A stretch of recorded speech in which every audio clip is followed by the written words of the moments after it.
Hello, hello, hello. What's up tonight, everyone? Welcome, welcome, welcome. Hey, 666 and Y. Welcome from the US. Oh my god, the volume echoing. Oops. Why was my volume up? What's up, everyone? 311, Jor, Jay Zoller, of course. What's the lowest win percentage you'll take on a budget deck before you scrap it and start over? If I can't get like 50%, then I probably won't post the videos. What's up, everyone? Electro Meatball, Show Me Your Cankles, Unseen Spectre, R153 Jordan, Brendan, 6789, Popper, Zach Arrow. What's up, everyone? Good to see everyone. Welcome to the Thursday stream. Yeah, I'm excited. This should be interesting. Apparently, people love Seance. I would have never guessed. Do you think that Sun and Moon is viable without Chalice of the Void? Ooh. I think you could play a red-white control deck that's similar, but you might have to rework a bit of stuff. That's a good free win card. Armored Shoes. Welcome back to the Fishbowl. 4 months in a row says, thanks for all you do for the noobs like me. Well, thank you for your subscription. Definitely appreciate it. Welcome back, and big scoops cheer for our resubscriber. Double stream. Yeah, so alright, we gotta talk Seance, because it was against the odds, and apparently people are all about Seance, because everyone seemed to love Seance. So, the Seance guy thing happened, and Mark of Confusion, welcome you to the Fishbowl as well. Thank you for your sub. Big scoops here for our new subscriber. So Seance guy, if you're not familiar, look it up on Reddit or something. It's really funny. There's this crazy guy who was trying to like pay people to burn seances, pay people to make content about seances, tried to pay pros to play at the pro tour, all this stuff. But this was like a year and a half ago. And I intentionally never played a Seance deck, never put it on the Against Odds poll or anything, because of this crazy Seance guy, because I was one of the people. He sent me this big long message. I posted it on my Twitter, but he sent me this big long message. It was like 10 paragraphs long about how he would pay me to make content about Seance and like all these different rules about the content you'd have to make and stuff. So I intentionally didn't build any Seance decks because of that. If you see a commercial, you probably are just logging in and it should pop up for you. But yeah, it was this big long letter. So I intentionally avoided it until now, and I figure enough time had went away, because I make decks that I want to make. I don't make decks because some crazy person is paying me to make them. Well, I guess Richard kind of is. But not because Seance guy is paying me. So I avoided it, but now we finally did it, and it's pretty sweet. Yeah, I can't remember so many people remembered that guy. I think there's a bunch. No, I think that was Jason Alt that invested $500 and other people. That was kind of a running joke in the finance community about people buying tons of seances. No, Richard isn't Seance guy, but he's someone that pays me to make magic decks. So the Against Odds was really sweet. I think it turned out pretty good, and I was surprised by how competitive it was. And I talked about how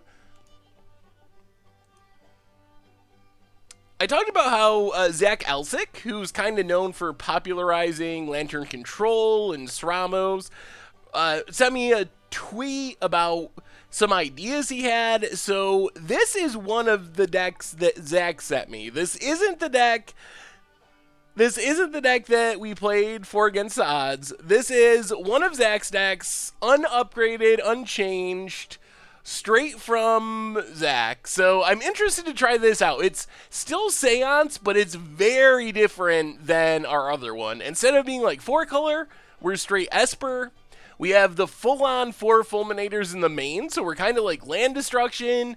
We have a ton of Evoke creatures, all the Muldrifters, all the Shriekmaws, Lone Missionaries for life gain. Pack Rats and Smuggler's Copters are our main ways to fuel the graveyard.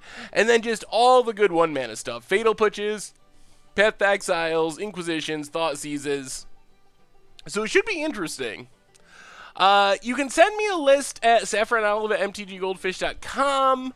But be warned, it sometimes takes me a while to actually get back to them. I get sent so many lists, and I try to get back to everyone. Sometimes I fail, but I definitely do try. Yeah, so I'm excited to check out this version of Seance. I was very surprised by how good it actually was. So, other than that, I think things have been quiet. The big Magic news of the day is Channel Fireball taking over all of the GPs. If Seth goes to work for Wizards, we won't get any content for 2 years until after he leaves Wizards. That's their rule. I don't know if it's really... Is it 2 years? That's crazy.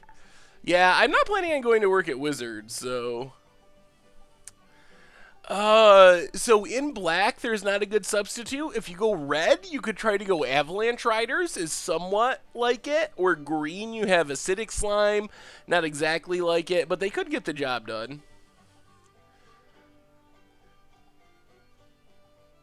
Yeah, so it'll be interesting to see. I mean, Channel Fireball runs great GPs. It's a little concerning that it's all going to be one company, but my initial reaction was it's a good thing. And hopefully it helps with prices, makes higher quality GPs, just all around a better experience for players. So we'll see.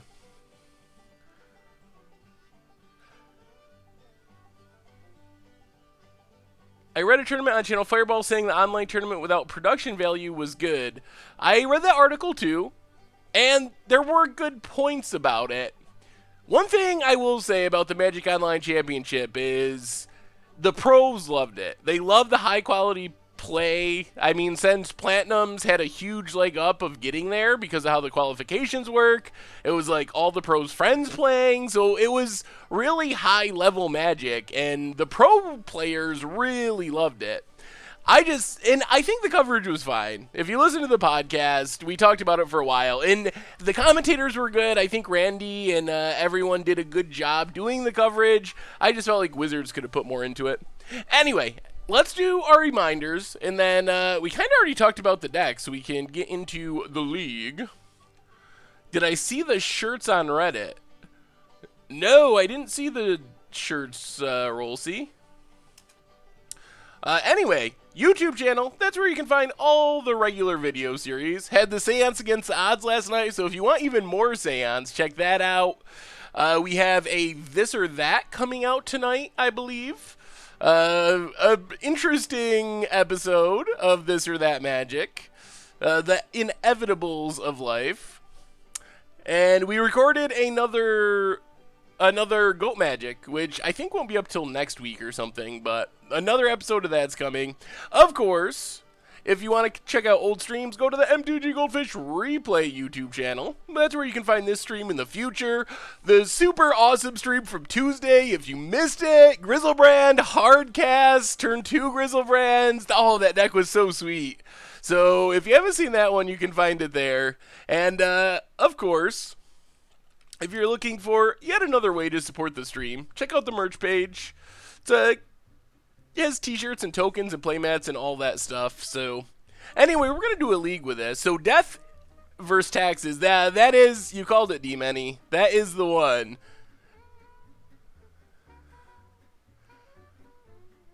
The winners are spoiled early in the This or That articles?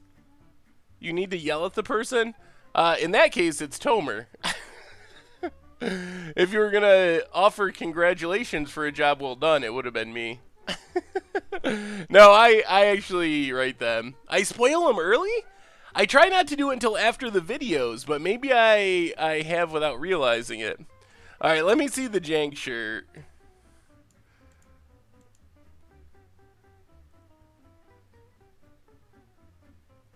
Lantern. Let's take a little off the top.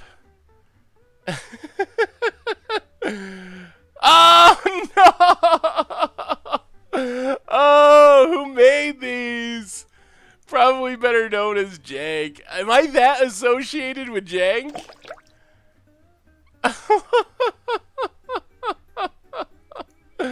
Oh, Mr. Toast, welcome back to the Fishbowl. Looking forward to this one. I'm looking for this one as well.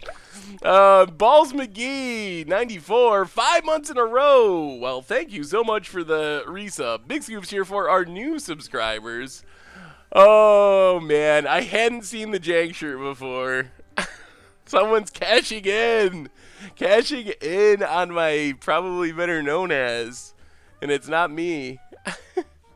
Why the 4-color Seance list for a doubling season instead of parallel lives? Parallel lives is cheaper. Yeah, I probably should have ran. Definitely should have ran parallel lives. I just saw doubling season and put it in.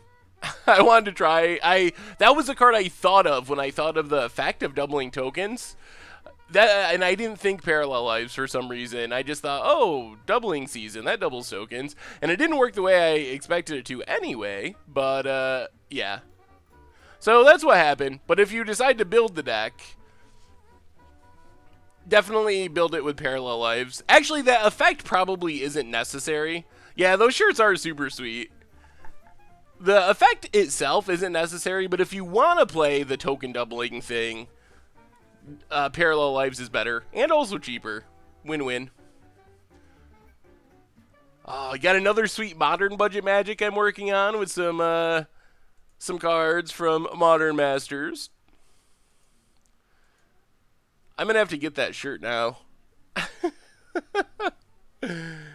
I remember getting parallel lives in Innistrad flashback with, oh man, spider spawning. Oh, that was such a great limited format. Spider spawning was the best. That was a great limited format because people didn't find the spider spawning deck for a long time. Like, people were drafting it, playing on Magic Online, the whole thing, and it took a long time for anyone to find it. If you click the threadless link, you can make a framed print. Wait. What do you mean? Threadless? I can get a framed print of just... I'm so confused. Oh man, I'm gonna have to... I gotta order it. Do they have I probably have to get one of each color.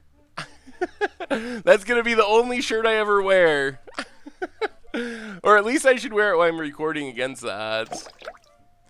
Okay, this end looks pretty good. Tyler Tree, welcome to the Fishbowl, and thank you for your subscription. Big scoop cheer for our new subscriber. I always feel like black doesn't have enough creatures in Innistrad. Still love the draft. Yeah. Hey, thank you, Vice Jess Scooter. I like that against odds too. We've had a couple kind of low power level, really janky ones lately, so it was nice to have one that was a little higher in power level. Oh, yes, Windows Eyes. Thank you for telling me sooner. Last time we went like 3 matches before someone reminded me, because I never remember this on my own. Island, Serum Visions. In Imgru, there's a embedded link to the website. You can select shirt, select I can get a throw pillow?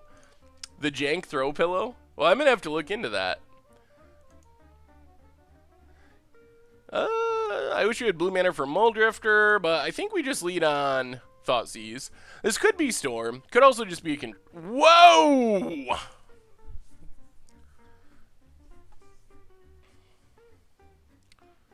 Huh. So this is a thing that's happening. Opponent's playing Turbo Turds. That means on turn 5 we probably just lose, and all our removal's very bad. They put both on top. Yep, it's U-turns. Oh, this one has more Muldrifters and lots of Fulminators, though. Man, this seems like a bad matchup. I think we got to take Howling Mine. Because our opponent can't really win with turns unless they're drawing a bunch of extra cards. Unfortunately, our Shriek Maws and stuff are going to be pretty dead.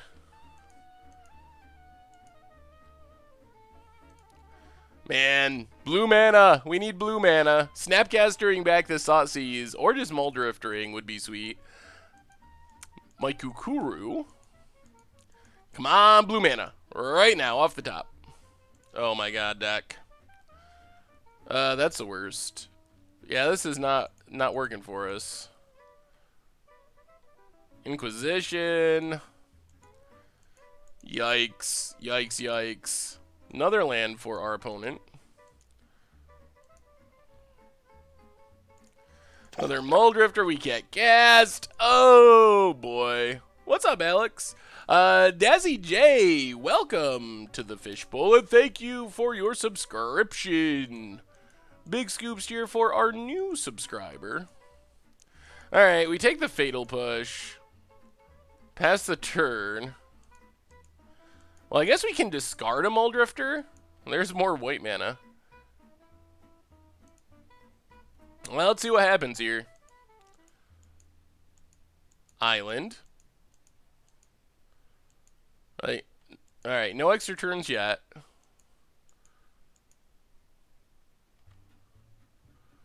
Tap mana. Alright. Well, it's Seance time, boys and girls. Seance versus blue U-turns. Alright, pass the turn. We might just die this turn, though. Alright, Fulminator Mage is okay. Well, let's see if they go for it. We're tapped out. We get back Muldrifter.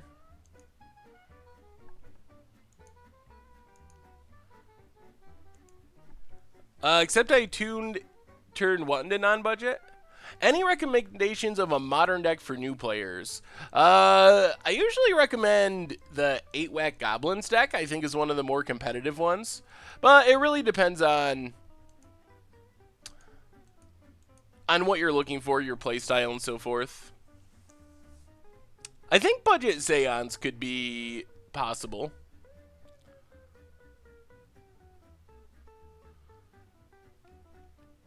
They can't beat you if you keep Fatal Push active. As long as you get double blue and Fatal Push, they will just deck out.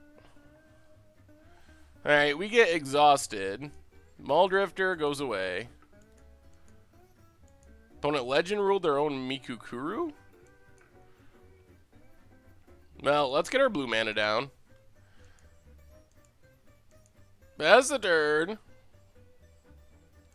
We're gonna die here oh, Dictate. Yep. Alright, now we're dead. Most likely. Muldrifter, Fulminator. Get back Fulminator. Maybe this can save us. We'll see. Kill the Maikukuru. Yeah, I think we're dead, though. Because we can't get things in the graveyard. If our opponent doesn't have land... Oh, whoa! Okay. Alright, back to living. Get back Muldrifter. Draw some cards. Lone Missionary does not do much. Draw another extra card. Alright, let's lead on Inquisition, I think. So, Inquisition our opponent. Another Dictate. Yikes. Double Time Warp. Yeah. I don't think we can win from here. I don't know how we win from here.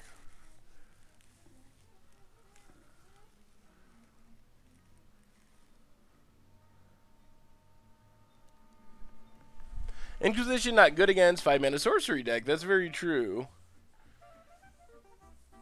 I got stomped by Reed. Hey, what's up, Dazzy J?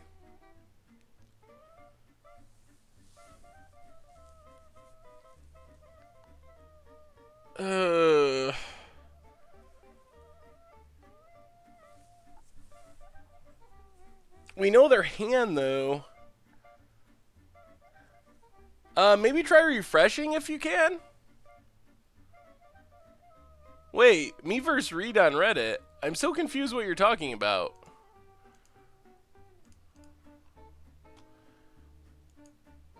Well, Snapcaster.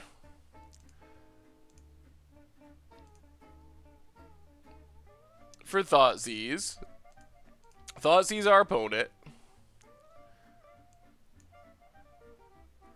Take a Time Warp.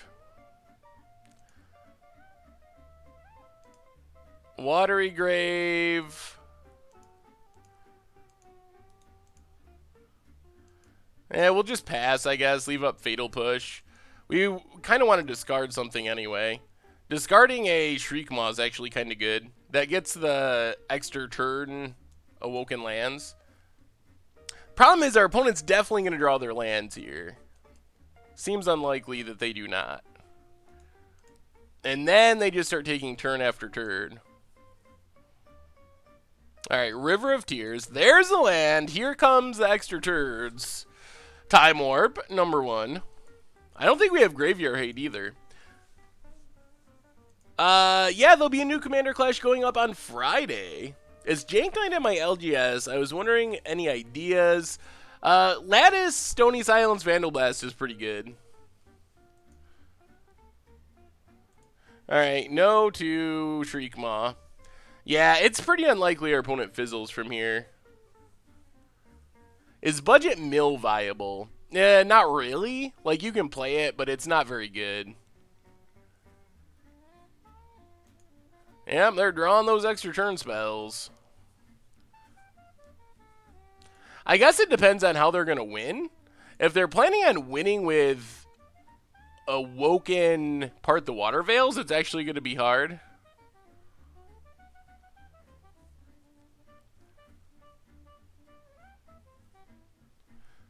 The other problem is they're going to Giga Drowse eventually. Was I paid to use Seance? I was not paid to use Seance. I mean, full mill, like non-budget mill, is...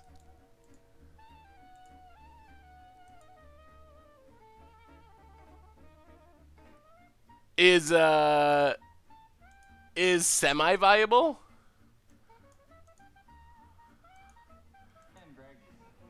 Cons draft.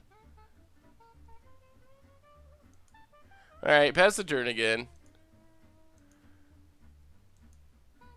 Oh, geez. This was a long time ago. How did this come up? Alright, pass the turn. Did I ever try brewing Chromanticore? No. I think we played it in Standard a little, but not since then.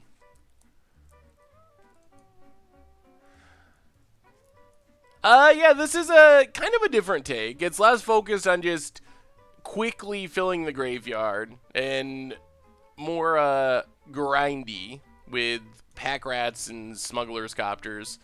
We're not really getting a very good view of this deck. This is a 0% matchup, and it happens to not line up well with our deck.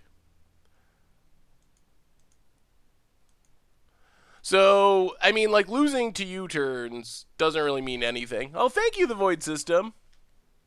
Yeah, Chromantiflayer is a sweet one. There was a Fulminator Mage buyout. I think that's just connected to it not being reprinted in Modern Masters and being a pretty important modern card.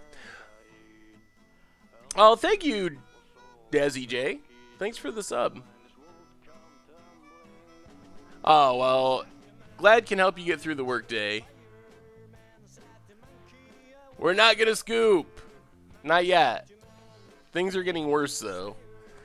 We got to see how our opponent's actually trying to win. Like, if they're really just depending on Part the Water Veils, they're going to have a hard time winning. They bounce our Seance. Okay. Time Warp. Oh my goodness, this is miserable. Well, I'll have to try to put Chromantiflayer on against the odds pool. It would definitely be challenging in Modern, but you never know. It could work.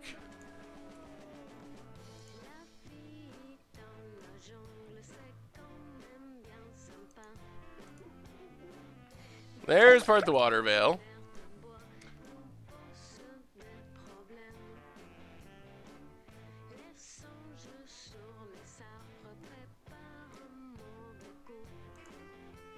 We have a new subscriber, Rocco Dell. Welcome to the Fishbowl, and thank you for your subscription. Big scoops here for our new subscriber. Sorry, opponent. You've been pushed.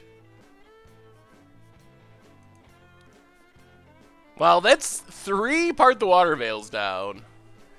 Our opponent's going to play through it. We're just going to start F6ing. Our opponent's going to go through their entire deck. We got to see if they have a backup win con. What's the most competitive budget Magic for Modern? I think the 8-whack Goblins deck might be the most competitive. Yeah, River of Tears.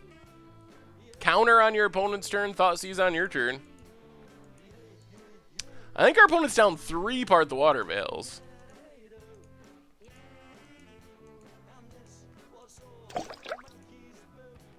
Another Dictate.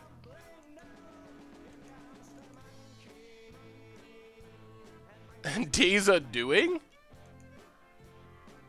Why did we not untap? Oh my god. WTFA54, welcome to the Fishbowl, and thank you for your subscription. Big scoops here for our new subscriber. Do I consciously change the pitch of my voice, or is that how I talk? I don't know. I've never really thought about it, so I guess that means it's how I talk. What are we doing now?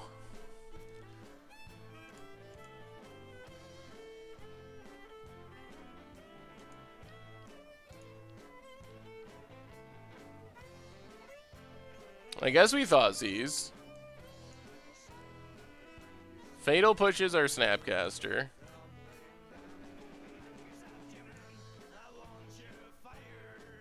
Take the extra turn spell. Play a Swamp. Inquisition. Take the Serum Visions. Pass the turn. Oh my goodness, this matchup. When are we going to start sponsoring events at MTG Goldfish? I don't know. I'll have to talk to Richard about that. Oh, you're welcome, WTFA. Glad you like him. Hey, what's up, awesome dude? The winner isn't announced for a bit yet. I think it's another couple weeks. Not till after the set is actually out. Oh my fuzzy, welcome to the Fishbowl, and thank you for your subscription. Big scoops here for our new subscriber. We haven't gotten to play much Magic this game.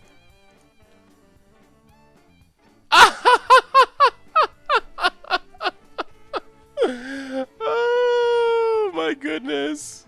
I don't know what's happening. And this is a league too. This is a league. And that's not the game. They conceded the match. If they scoop the match, that'd be one thing, but... Or the game, that'd be one thing, but they scooped the entire match for some reason. Okay. Well, on to round 2. Yeah, we'll take it. More treasure chests to feed the children. Free win Esper Seance. A win's a win. That's very true. 5-0. The dream is alive. Think of all the horrible chests we could open with the 5-0.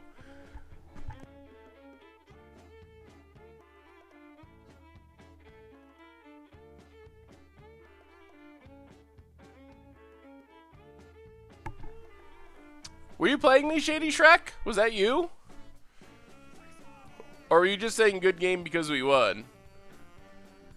Oh man, so I've been working on the next budget Magic.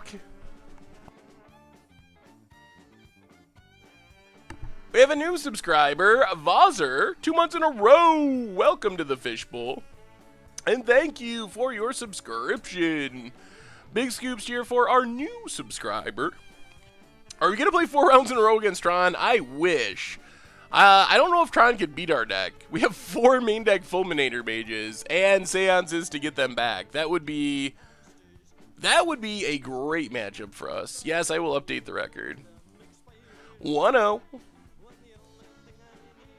We could win more Seances so we can play Seance again. I still don't know why our opponent scooped the entire match, though. I mean, if you realize you're out of win cons, that's one thing, but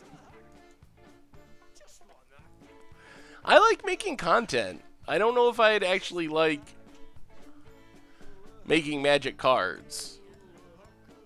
No, the list we're playing right now is one of the ones that Zach Elsick sent me when I was working on the Against the Odds deck.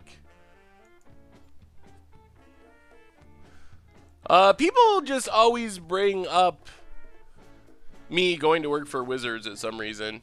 I'm not exactly sure the reasoning for that, but people always ask me about it. But no, I haven't recently been offered a job at Wizards or anything.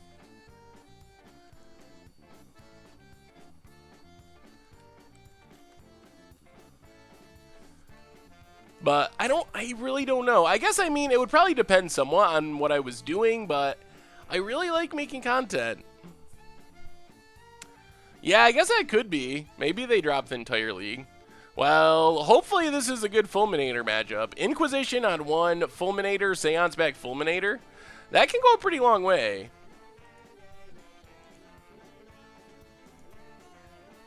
So, yeah. Marsh Flats, crack it. Get our blue mana, I think. Watery Grave. Untapped. Inquisition, our opponent. Oh, Lord. Oh, man, we are hitting the weirdest matchups. Mono blue turds into mono discard. Now what? Thoughtseize takes Seance. Fulminator Mage isn't that great. I think we just take Thoughtseize. I think our best way of winning is getting Seance down. If we can live long enough to get Seance down.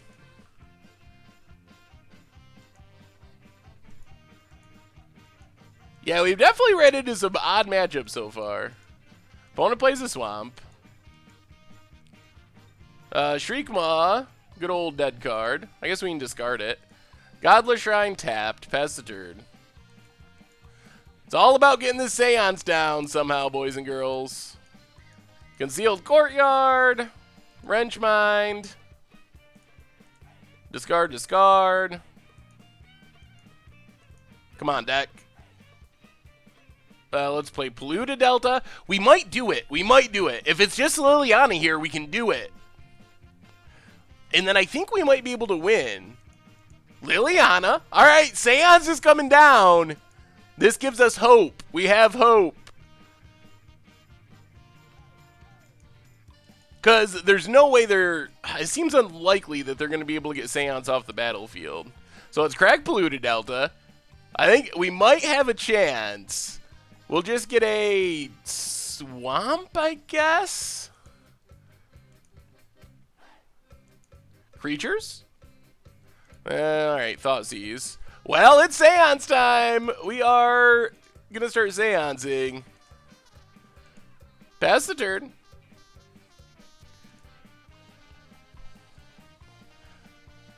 I guess we get back Fulminator.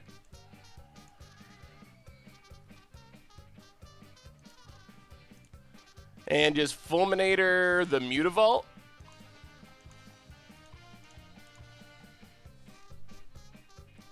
What am I playing Seance again?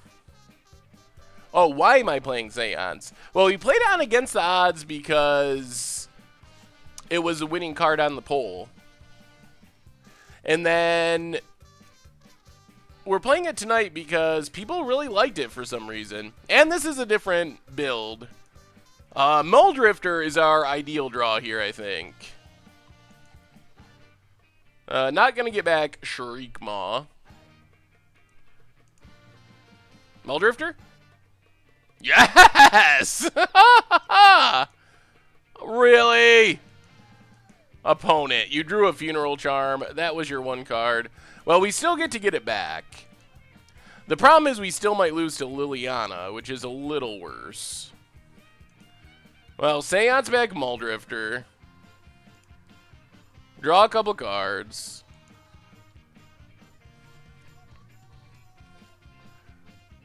There's Shrieking Affliction. Also an issue. So we're going to get our opponent to, like, 0 anything. Alright, discard the land. Oh, we're going to die to this Liliana.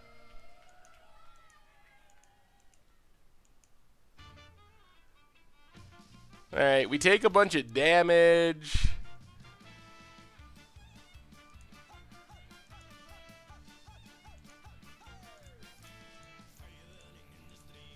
Play Fulminator. Yeah, I'm not feeling good about this. What's up, Faxus 87? Not getting it back. Yeah, haste would be insane on Seance. Godless Shrine tapped. Is it Liliana Ultimate time? Takes up Liliana. Wow, fires up Mutavault. We just need to draw Muldrifters. That's where we're at. I don't think we have a way to get rid of this Shrieking Affliction, though. So we got to draw cards? Well, that's a Muldrifter. Alright, alright, alright. Evoke a Muldrifter. Alright, things are shaping up. Draw a couple cards. All lands. Get in at Liliana. Okay. Are we actually getting back into this? We're not going to play anything. We want buffers in our hand. Get back Muldrifter. Oh, man. That was bad drawing. But we're still in it. Yeah, you could maybe fit a Panharmonicon in. It's not as good in the Esper build.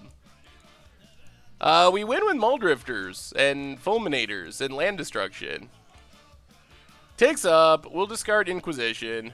We need more Muldrifters. Come on, deck. Give us Muldrifters. Please, please, please. Alright. Not seancing anything back. Yes? Yes, it's happening. Do we just evoke again? Yeah, let's evoke a Muldrifter. We're chaining them together. Off the top. Oh, Path? Path isn't good. Wait, what is this? Okay. Attack Liliana.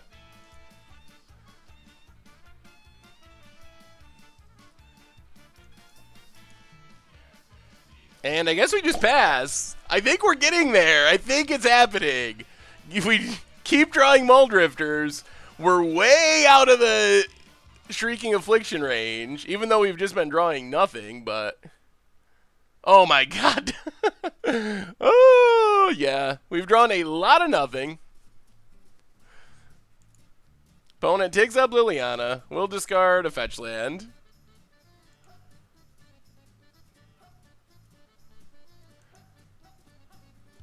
Yep. We lose. We need another Muldrifter. We got one Muldrifter left. We are... Oh, man. Pack Rat would also be nice. More paths. Well, attack Liliana. We have new subscriber, Jetter5. Welcome to the Fishbowl, and thank you for your subscription. Also, Victor Recco 52. Welcome you both to the Fishbowl. Big scoops cheers for our new subscribers. That's not a scoops cheer. That's a scoops cheer. No Pack Rat, but we get to attack Liliana. We're just going to keep holding stuff. Many cards in hand as possible. Seance, not doing anything at the moment. We need a way to get things in our graveyard. We've actually used most of our best ones. Yeah, Muldrifters, draw some cards, that's for sure. We get to path this Mutavault.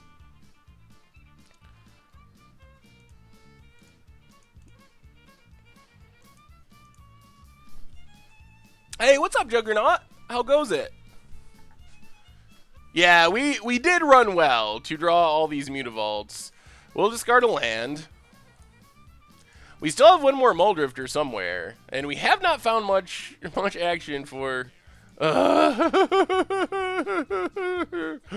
more lands. Oh, we're drawing so many lands.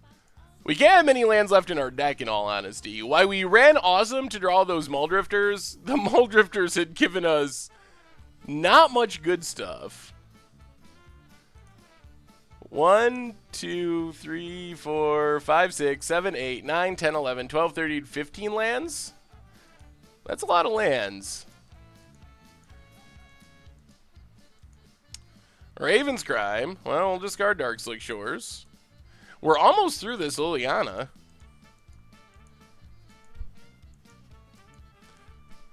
Yeah, we're getting there. We've attacked Liliana so many turns.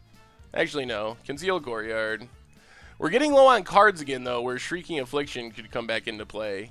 We need our opponent to start drawing racks and other stuff that isn't doing anything. We got to draw action soon. It's got to happen.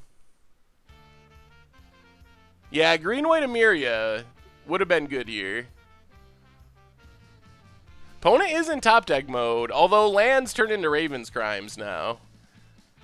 Our Seance has been pretty mediocre. Favorite deli meat is turkey. We win pretty slowly. We don't have any, like, I win condition. Mostly a million Fulminators. So attack Liliana. This is a little risky, but we're going to play a Fulminator. Speed up that clock. Get Liliana off the board. If we ever get rid of stuff, we could start just going land destruction. Probably not worth it yet, though. Well, let's see what our opponent gets. We're finally going to kill Liliana, though. Thanks for the host, Lord Raven. I like how you now enunciate Mutavault as not too scumble too bad pronunciation. That was a draw. That was a draw.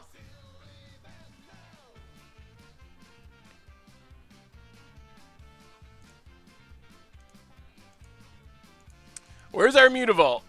We're down to two. Down to 2. But we get rid of this Liliana, which is good news. And I guess we Seance back a Fulminator, because why not?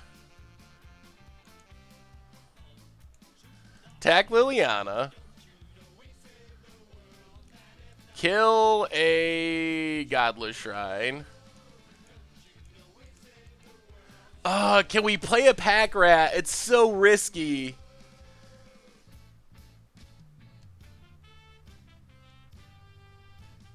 Am I running Arc of Blight? No, but maybe I should be. 5-color Seance could work. We have slow win conditions. They're not very fast win conditions, but... I'm worried about this Shrieking Affliction. If they draw a discard spell, then we get hit by it. Oh, man. We need that last Muldrifter.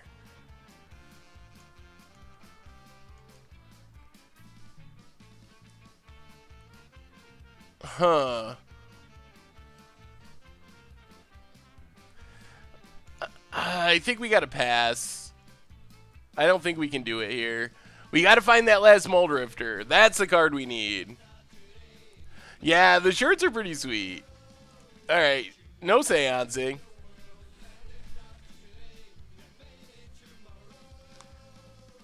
There's the Raven's Crime. What is in this deck?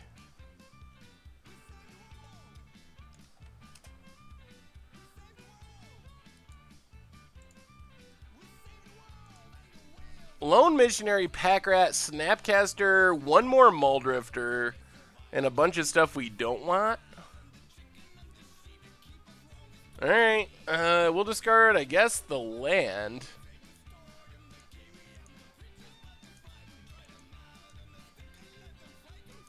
Come on, Fulminator! A few more turns of this, or we find the Muldrifter. Seance does nothing.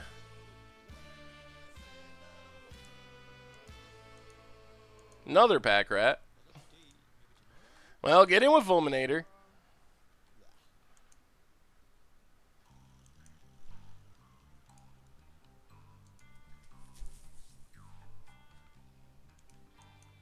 Discarding the rat doesn't do much, though. I want you to make a deck based on Seance, Gifts, Eldritch Evolution, and Bring to Light. That sounds like a really spicy deck. Alright. Alright. Come on, Muldrifter. We have a 1 in 29 shot of hitting Muldrifter. That's not that bad.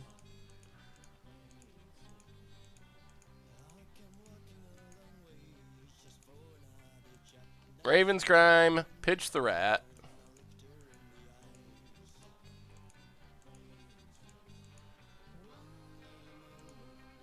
No seancing yet.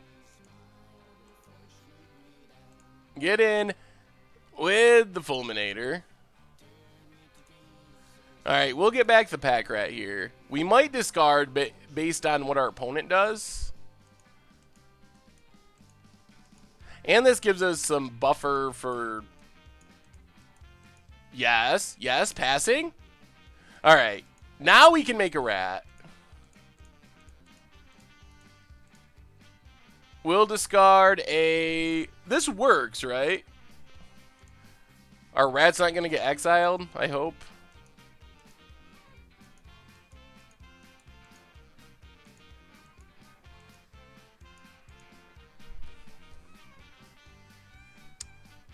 Thragtusk in the 4-color deck. It's kind of like in the same spot as Siege Rhino.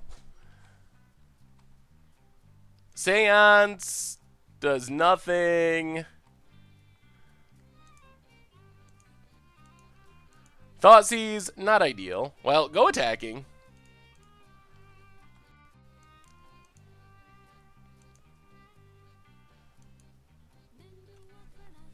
Dismembers our rat.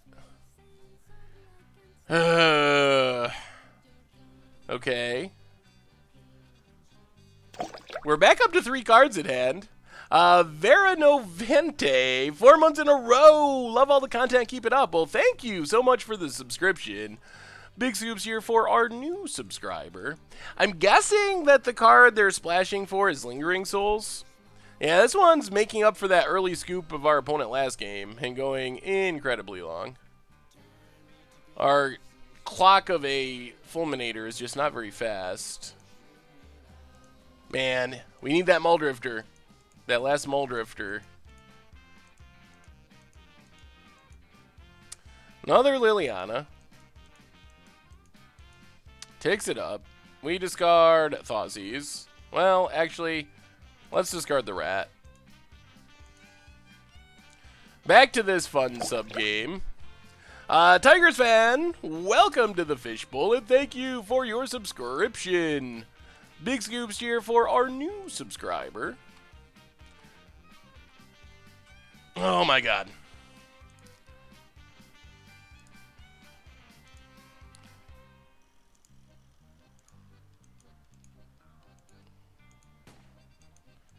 Alright, opponent who plays the land. Interesting choice. So we discard Fulminator.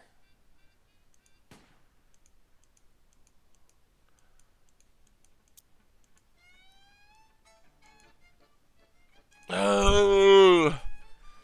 If we discard, we start taking damage. Oh my goodness. If we don't, though, we discard again next turn.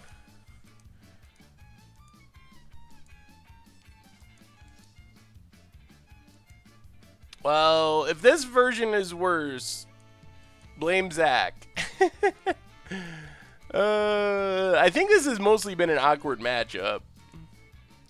2 awkward matchups so far. Alright. We just need that Muldrifter. Fulminator Mage. Yeah, why not?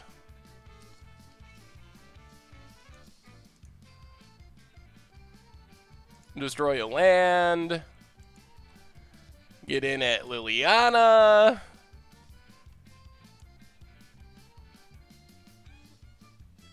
Pass the turn.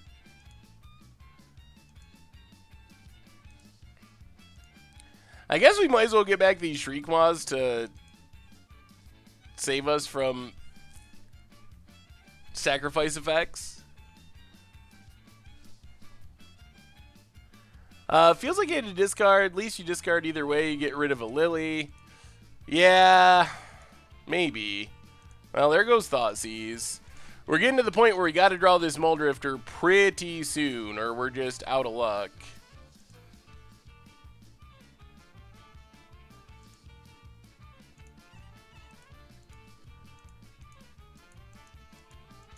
Because we're taking damage again from Shrieking Affliction. Yep. Land, attack Liliana.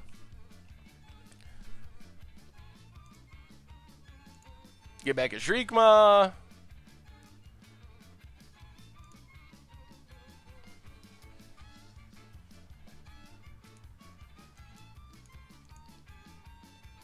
Yeah, that actually works. Oh boy. Come on, Muldrifter! One time, Muldrifter.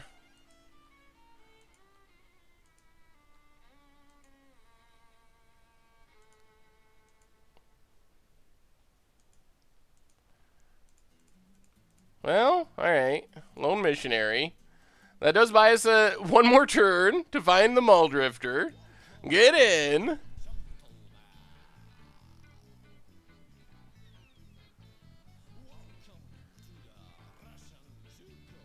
I'm not even sure we got any basic lands left in our deck.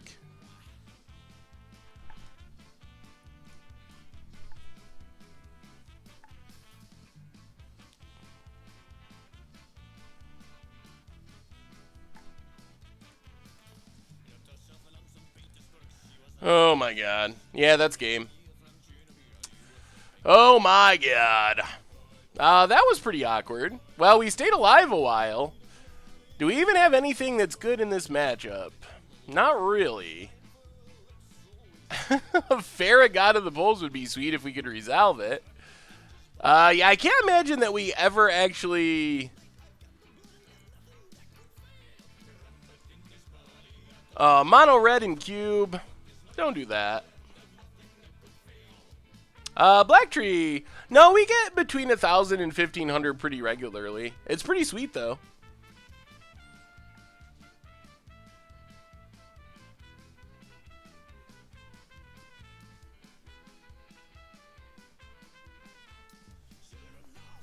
We wouldn't have been able to cast a Muldrifter if we drew it. We would have only had 2 lands.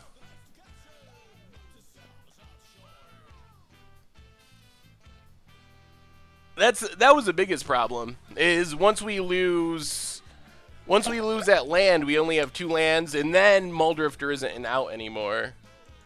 I think the most we've had is like 16 something, 1650, something like that.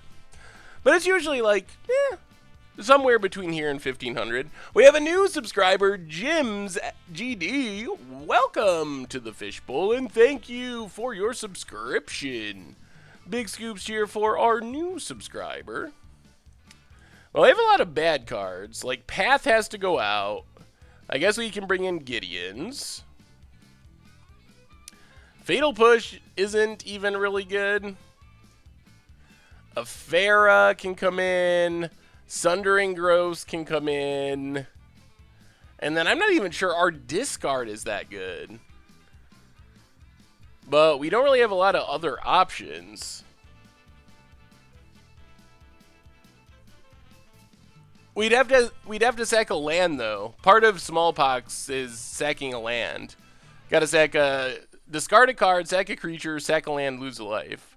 So we would have went down from 3 to 2, and we would have to discard the land in our hand. So even if we drew Muldrifter, we couldn't also draw a land that turn.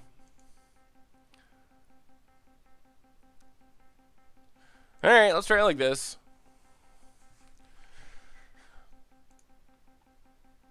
Do we even want to play first? Not really, but we probably... No, we're not going to play first. Well, there's our Sundering Growth. Shepherd Wood had to run the computer since mobile app resubscribed is busted. Well, thank you, Shepherd Wood. 2 months in a row. Welcome to the Fishbowl, and thank you for your subscription. Big scoops here for our new subscriber. So I don't know if playing second is wise or not, but I think it's worth a shot. Mana's a bit awkward. Concealed Courtyard for our opponent. And there's a rack. Not dealing damage yet. It does get us an extra card doing it this way.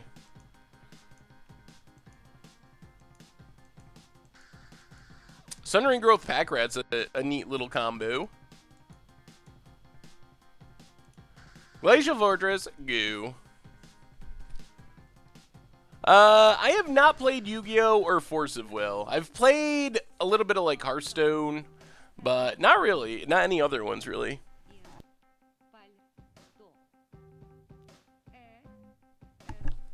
And our opponent's not doing much of anything. Rack not hitting us.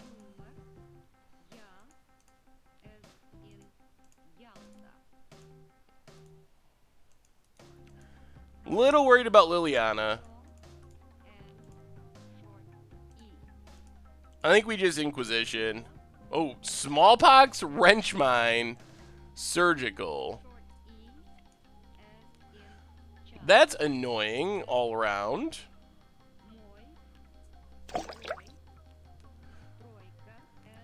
I think we got to take Smallpox.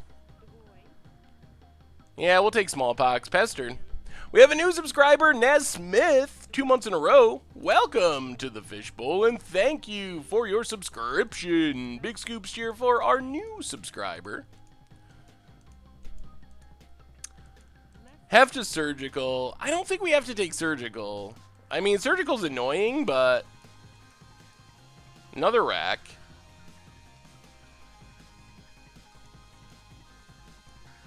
Alright, there's Polluted Delta. Crack Polluted Delta. Get a Swamp.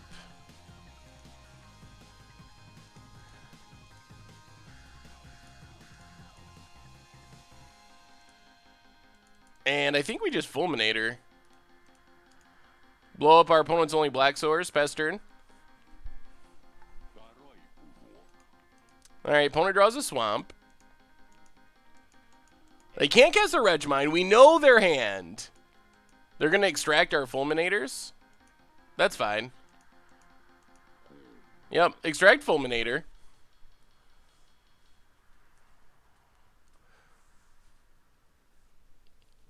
So, surgical extraction gone. Fulminator is not even that good, though, in this matchup. Here comes the Mutavault. Opponent gets in. Well, we're going to just likely... Oh, it's a land. All right, well, new plan. Crack this. Get a... Plains. And we're just going to Seance. It's Seance time. Pass the turn. And now we have the chance of, like, Muldriftering. All right, here's a Wrench Mind. Oh, no Wrench Mind. All right, this is going to be sweet. I feel like we're in pretty good shape here. Muldrifter, draw land, get back Muldrifter, Sundering Growth, populate Muldrifter. There's the land. Oh, it's happening. All right. So we will evoke a Muldrifter, draw 2. This is pretty sweet. Crack our Marsh Flats, get a Plains, pass the turn. We will get back our Muldrifter,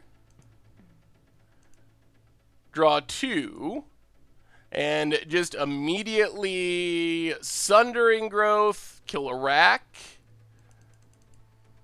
And our opponent scoops it up. Yes, that was pretty good.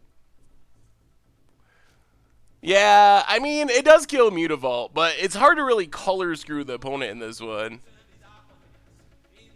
Went 3-2 in a friendly league playing Naya control. Ooh, interesting. Alright, let's see what this deck looks. The Last Spartan. That was pretty good. Boros control. I'm not super sold on Mithralized. I've never had good luck with that card, but otherwise, I think that could work. I don't know about the Mithralized, but that looks solid.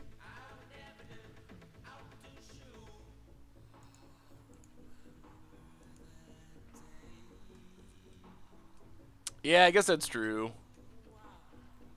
Missionary, Sin Collector. This still feels like a miserable matchup.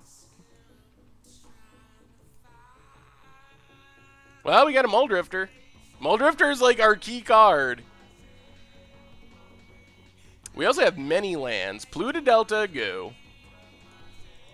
Gonti is also good if you steal stuff that punishes empty hands. Yeah, that's true. Raven's Crime. Well, I guess we get rid of Marsh Flats.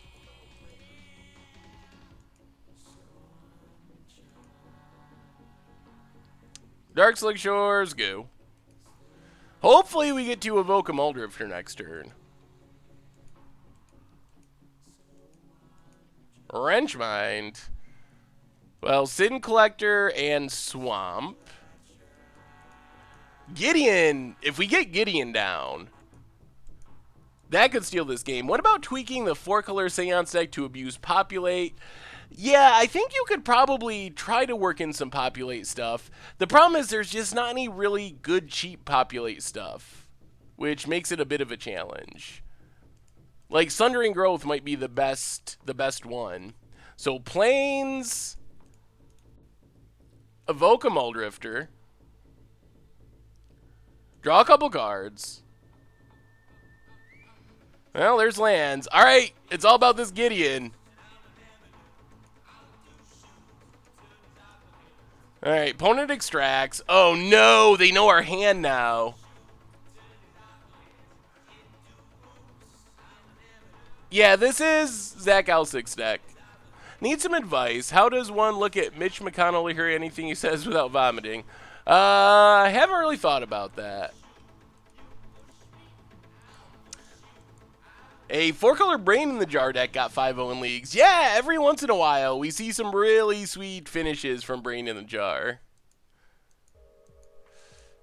Yeah, this is a very odd matchup all around. Well, Concealed Courtyard down.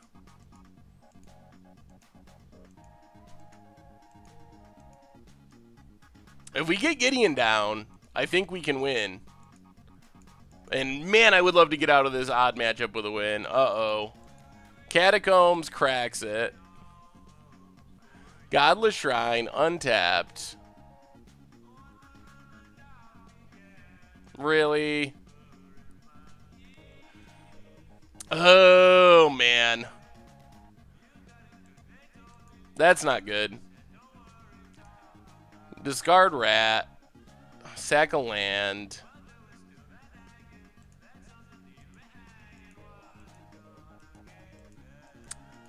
Yeah, I don't know how we do it now.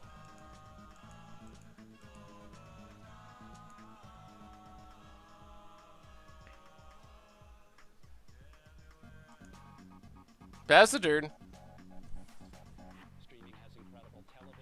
I gotta have blue for Muldrifters and Snapcasters.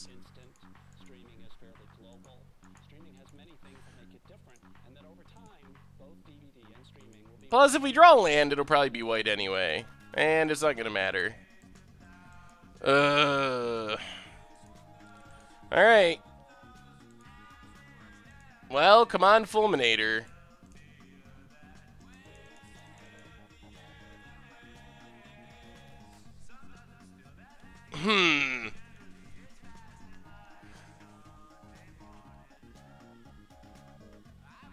Yes, I know. Muldrifter is extracted. You are correct. I'm not sold on keeping the rat there.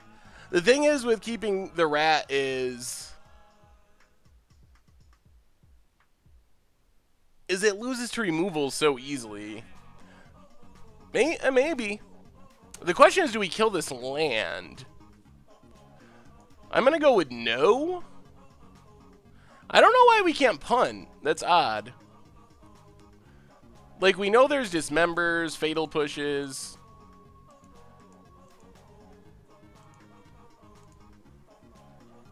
Looter Scooter is actually a pretty good draw.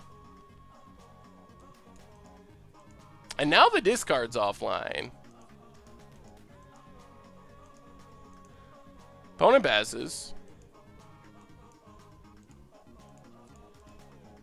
Well, we're running well enough that we might be able to steal this. Fulminator. Fire up our Smuggler's Copter. Get in. 4-5.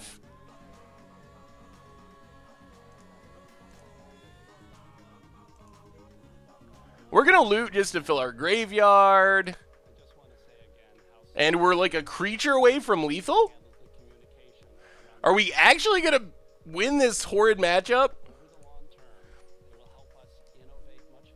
There's Shrieking Affliction. I don't know if it's a creature and we win. Down to 15. Well, fire up Copter. Attack with both. Loot with Copter. Discard Flooded Strand. Play a Pack Rat.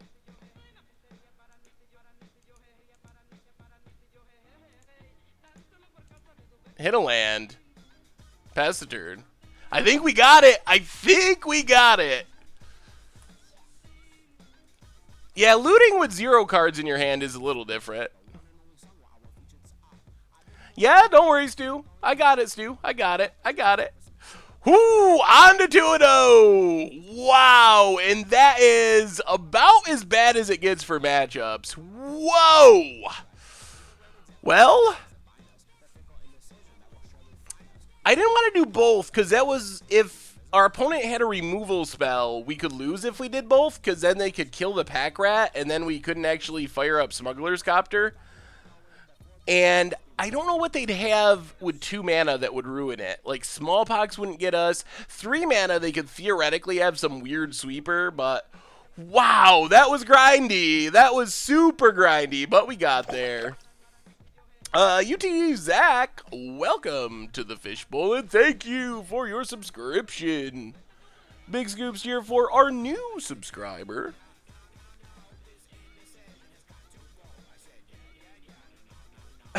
Wait, what did Stu win? Why did Stu... Out of all the people that Nightbot could have picked in the entire chat, it picked Stu? No. Stu, you have some crazy luck. What are the chances? What is the prize? Is the prize... a bunch of bulk? I'll send you a box of bulk, Stu. Oh, is that I don't know. Jay Zoller just ran it. Oh, maybe they're just typing winner. Well, I'll send you some bulk if you want it, Stu. Stop doing giveaways since we don't know. We're not actually giving anything away. Is this, is UTD Zach Elsick? Zach, your deck is sweet. We're 2-0 somehow, grinding our way past some really odd matchups, but we're doing it. We're doing it. This is your Esper list. I said bulk, Stu. Bulk, a box of bulk. I'll try to split it up so there's not too much of one card.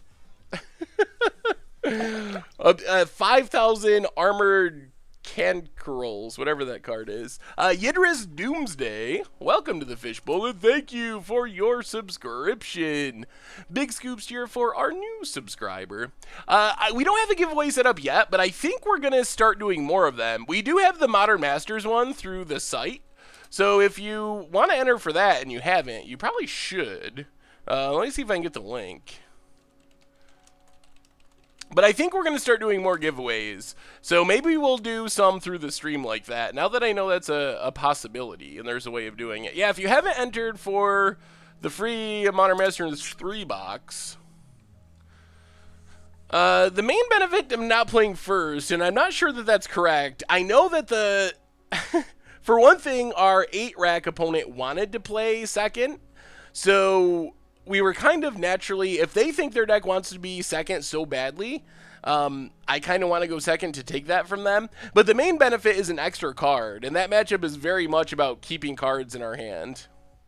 1,000 yoked oxen. Yeah, that'd be a good giveaway. All right, we haven't done a commercial yet. Quick 30-second commercial, and we'll be on to round 3.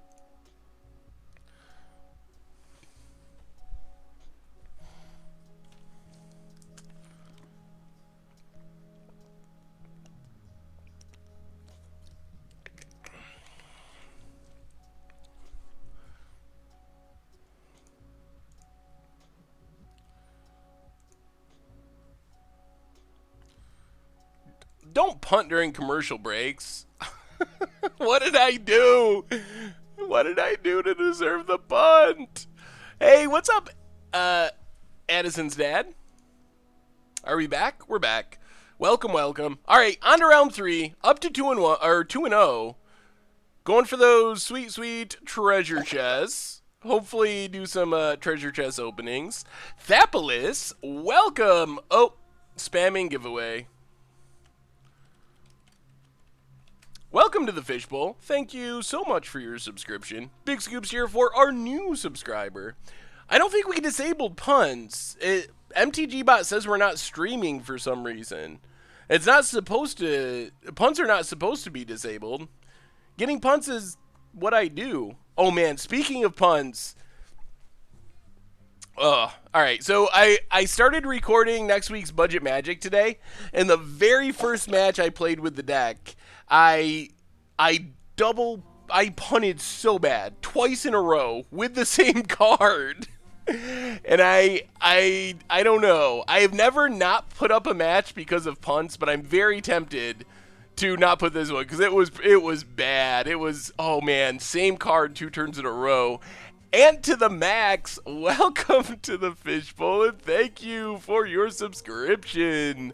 Big scoops here for our new subscriber. I can't tell you because then you'll know what the Budget Magic deck is, but it was bad. It was very bad. So I mean, I will still release it. It will be embarrassing, and I'll get yelled at in chat, but I think it's worth it. Okay, we'll take your Geist of St. Traft. Thank God. I don't know how we beat a Geist of St. Traft. What is this? Geist and Goyf? Is this like a zoo deck?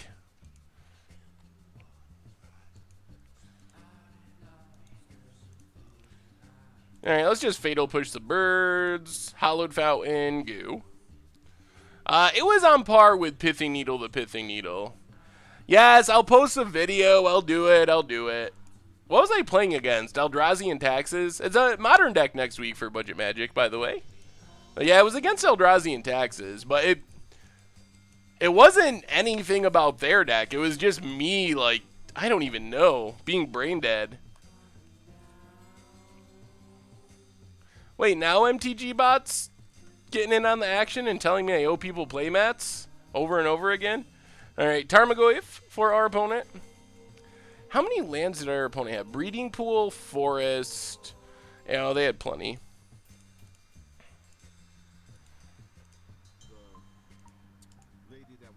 Alright, Shriekmaw the Goyf. Polluted Delta, Goo. This would be a good one for actually finding a Seance. Opponent has more action?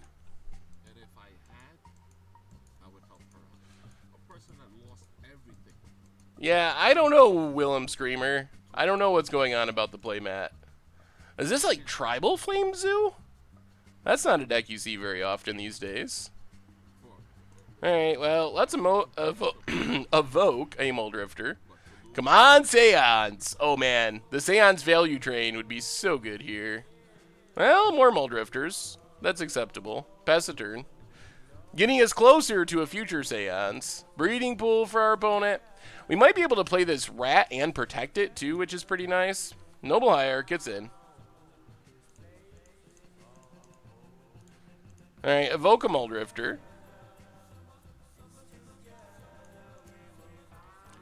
There's a Seance. That's good. Flooded Strand, crack Flooded Strand. Get a island. Play Lone Missionary. Oh, Lord. This Seance is going to be absurd if it resolves. It's going to be so good. Oh, there's a Seth command? Oh, what's the Seth command? Oh, is Sethos... Oh, why did I give Stu mod power? Actually, Stu was the original mod. Back when we had 200 people watching and all that stuff, Stu was the first of the mods. What was the other card in our opponent's hand? Does this mean it's resolving? Oh my god. Okay, I host to a playmat. I will get you a playmat, Stu. I swear to God. I really will.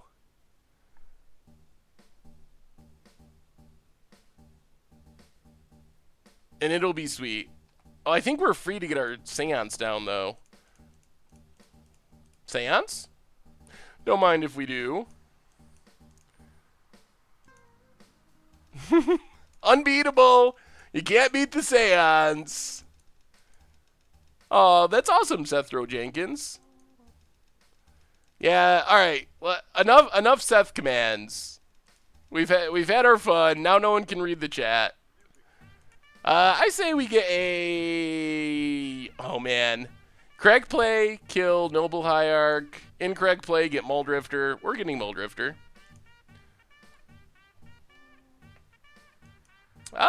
Okay. Not bad. I don't think our opponent can beat this. They really can't. It's just game over. And we're going to have a second Seance? Now we'll get a Shriekmaw. Shriekmaw the Goyf. Oh, Seance is so good! Oh, man. We can just make our opponent really sad. 1, 2, 3. Play the Swamp. Oh, man. Armageddon in Modern. We're going for the flawless victory. Fulminator Mage. We'll sack it. Fulminator Mage. Number 2. We'll sack it. Ooh, and then guess what? On your upkeep, we get a Seance. We're going to Seance back a Fulminator Mage. We got him so good. Woo, man. 3 lands and a Fatal Push in the same turn. Seance is so crazy when it gets going. Seriously, it's so good. Like, it doesn't look like much, but it really is. Yeah, we're getting there. We're up to, well, 2-0 with a game win. I couldn't resist. That wasn't that brutal. I think that was a correct thing to do.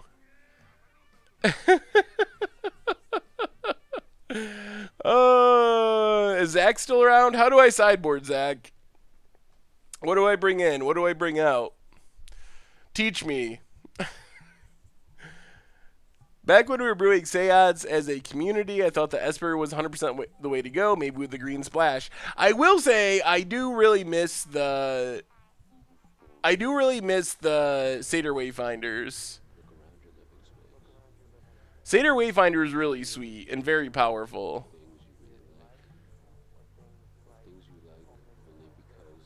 Hey, I didn't make them play 5 colors.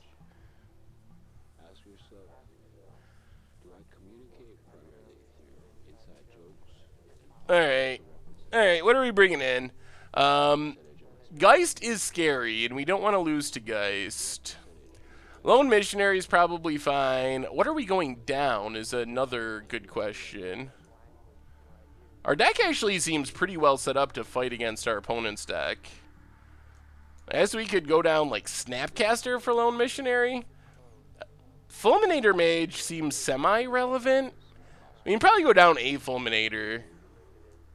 Snapcat. Well, let's just sideboard lightly. I don't stream every day. I stream Tuesdays and Thursdays in the evenings from 7 on Tuesdays and 6 Eastern time, this is, on Thursdays. I am not a speculator, period, and definitely not a Seance speculator. I thought that Seance was horrible until you all voted for it on Against the Odds, and I was surprised to find that rather than horrible, it actually feels almost unbeatable a kind of high percentage of the time.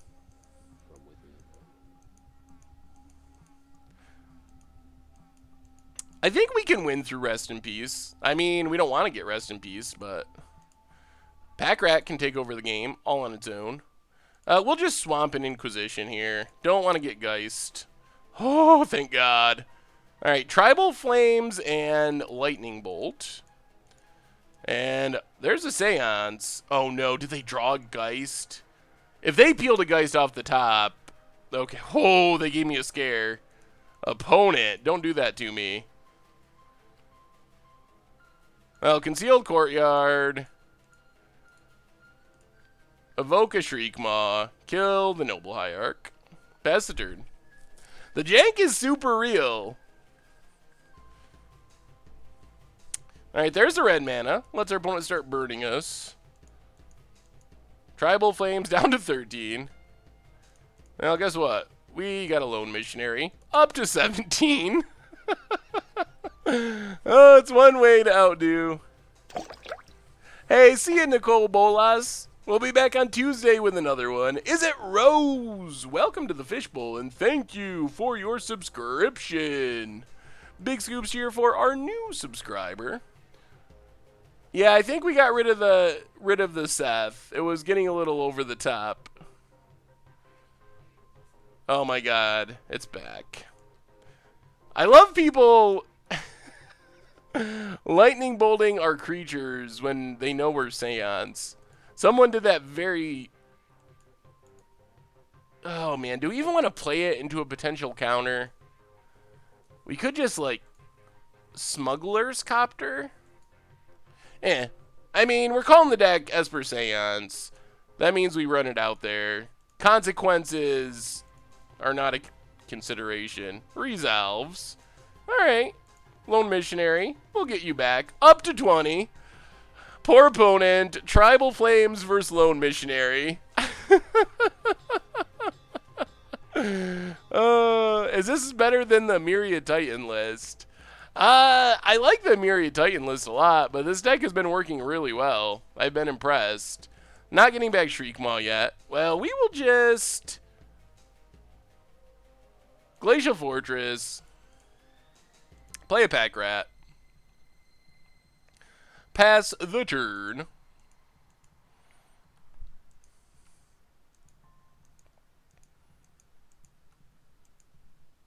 No seancing yet. Have I considered token generating enter the battlefield cards like Blade Splicer? They could definitely work.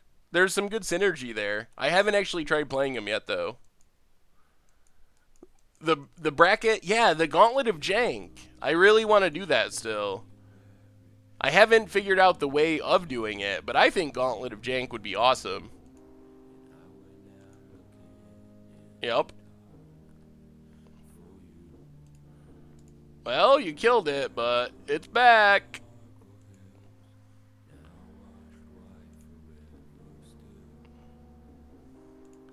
Yeah, we're just going in. Discard the Fatal Push. Oh yeah, we can't cast this during combat. Play Smuggler's Copter. I really like the get back Shriekmaw to just accrue a Smuggler's Copter line with Seance. And our opponent scoops it up. Oh, yes. Oh, 3-0. The kids are going to be eaten. We're getting some treasure chests tonight, boys and girls. It's happening. I always post the new decks you're working on. Cooch is good for you. Oh, sorry about that. You should make the Populate Seance deck with Druid's Deliverance, Growing Rakes, Rootborn Defenses. Yeah, that would be kind of sweet. I've had some serious... this is a different build, Arcbound Tweaker. This is not the build we played on Against the Odds.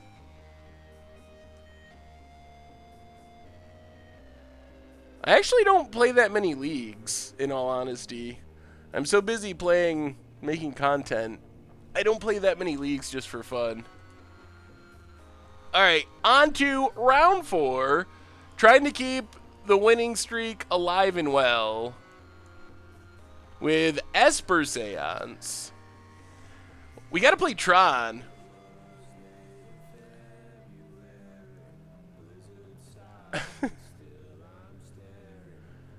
The highest compliment I can give Seth is that the stream is the only thing that's taking me away of Breath of the Wild on my Switch. Well, Shepherd Wood, I'm glad you're here. All right, round 4, keeping the dream alive. Yeah, I kind of feel like that too. Ooh. We got all our good 1-mana stuff. We'll keep this. This seems reasonable. With our 4 main deck Fulminator Mage deck, oh, I'd love to play Tron with this deck. I think we would ruin Tron's day so quick.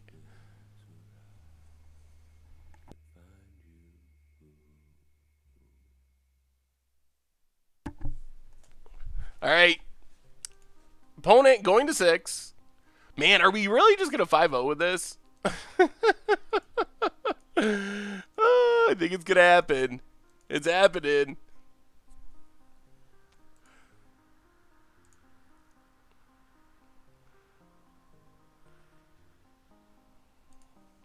Llanowar Elves.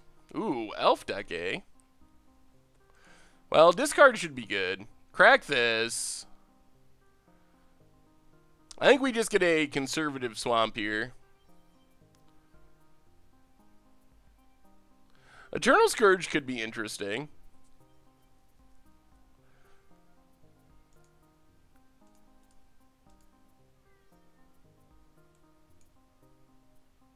Oh, man. Our opponent's not going to have anything. Pestered. Next turn, we can Inquisition Thoughtseize and just take their Chord and their Collected Company.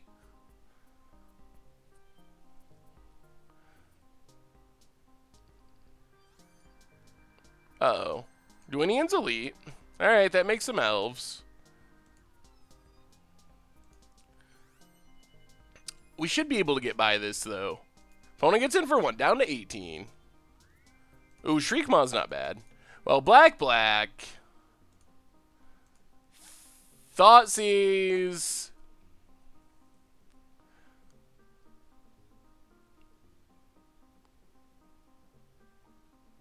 The Collected Company. Inquisition. The Chord of Calling. We kind of look like a 8-rack deck right now.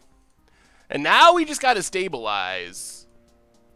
We could use a land. Land would be a good draw. Opponent finds land. Dwynnian. Why does that kill you? Not a land. Alright, so I think plan is Smuggler's Copter. And then next turn we can evoke Shriekmaw in response to the death trigger, fire up Copter, and then maybe loot into a land. Ooh, Heritage Druid. Alright. Cracks it. Dwynen. Dwynen? Okay. I guess I didn't try to say it that way. So, Shriekmaw with Evoke. We really need a land, though.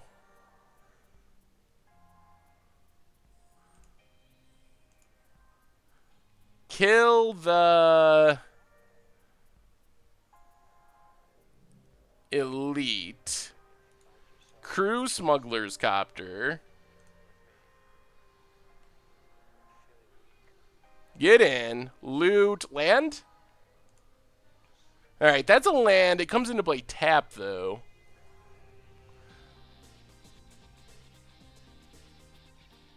Let's discard Fulminator. This might be enough, though. Maybe. One more land would be the best. Bona gets in, because then we can pass Snapcaster Path and Copter. Llanowar Elves, down to 5. Ooh, this could be so close. Fulminator.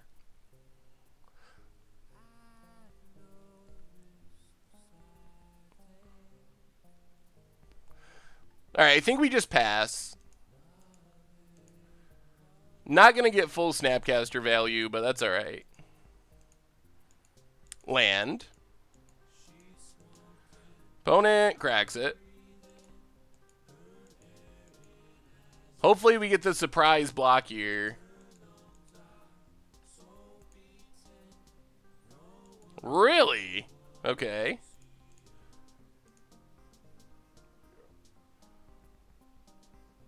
Interesting. Well, it's Path Heritage Druid. Do they draw another collected company?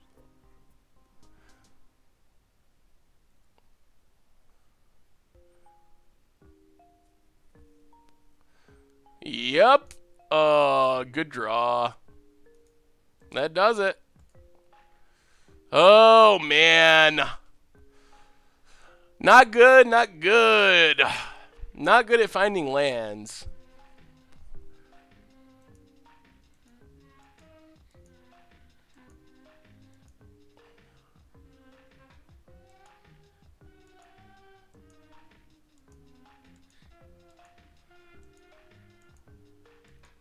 Yeah, I think we still had to do it, though.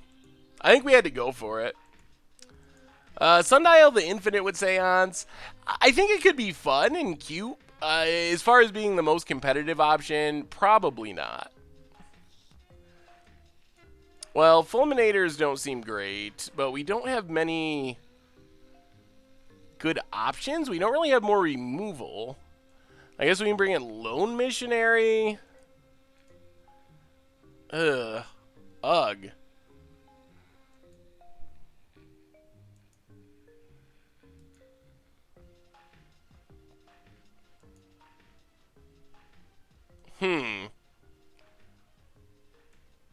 Gonti's not very good. No more removal. What are we bringing in for these last slots? Yeah, I guess Sin Collector's okay. And then a Gideon, maybe? I guess we could keep one Fulminator for like a Nykthos or something.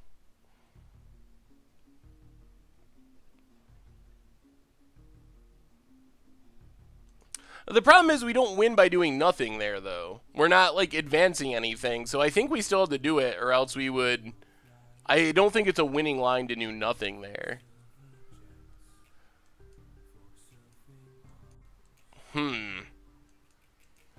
No interaction, but Pack Rat. I don't think we can keep this. Alright, this is better.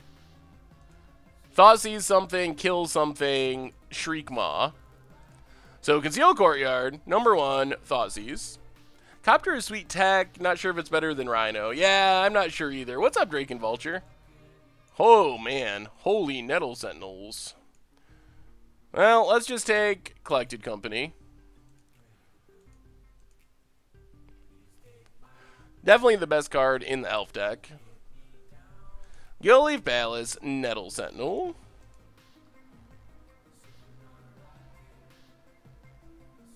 Marsh Flats, Goo. Maybe we can get our opponent to try to cast that Dwinian's Elite and Fatal Push in response. That would be sweet. We're going to take 2 in hopes of doing that.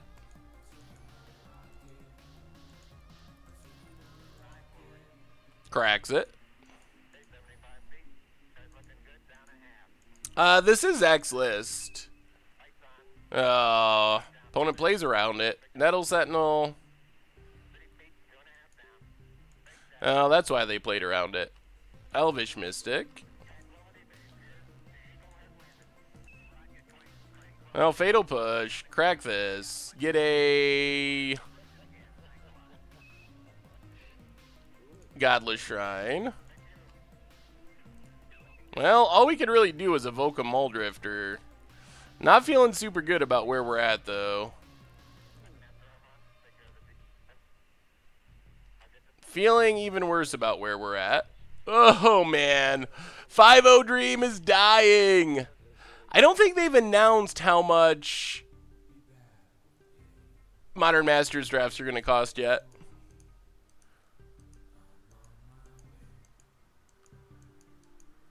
Yeah, it is a little pod-like, the splashing color version that we did on Against the Odds. Couldn't resist playing a Muldrifter in there. That'll Sentinel. What did our opponent draw? Azuri, oh my god. Yikes. Getting pretty close to being dead. And, oh my goodness! Whew! Action, action, action, action. Yeah, we're kind of drawing the wrong part of our deck here. And we're dead. Literally dead to a land, and virtually dead. Like, I guess we draw a removal spell for Azuri, like, right now when we might live another turn. Our opponent's got to have Collected Company, though. Wow, those were a really good combination of draws. Alright, I mean, we'll play Pack Rat, but the dream is dead. Not keeping up with elves here.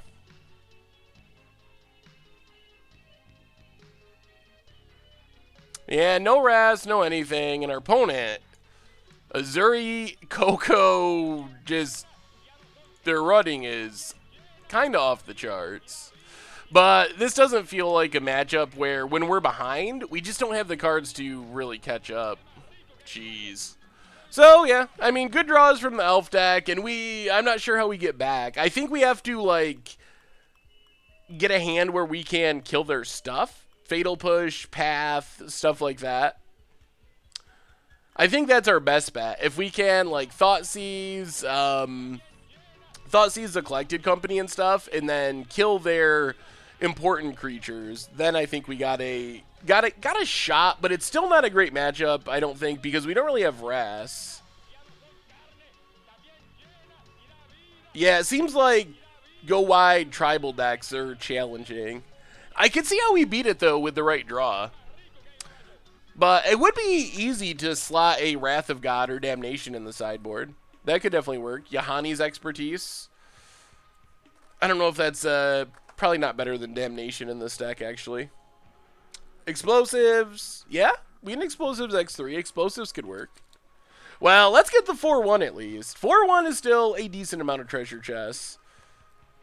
Yeah, Gideon's just a bit too slow. The elf deck is so explosive.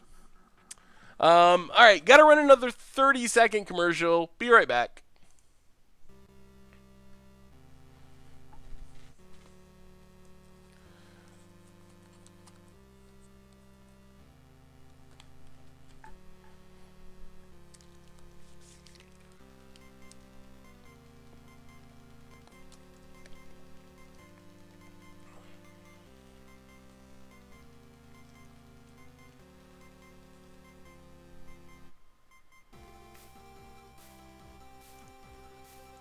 Alright, here we go! On to round 5, going for the 4-1 with Esper Seance. Come on, be against Tron. One time, Tron.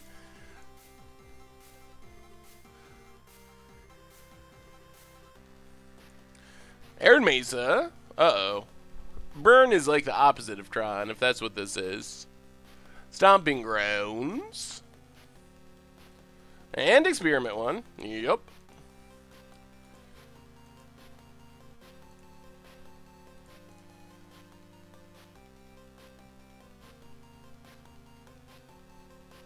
Now let's get a Swamp.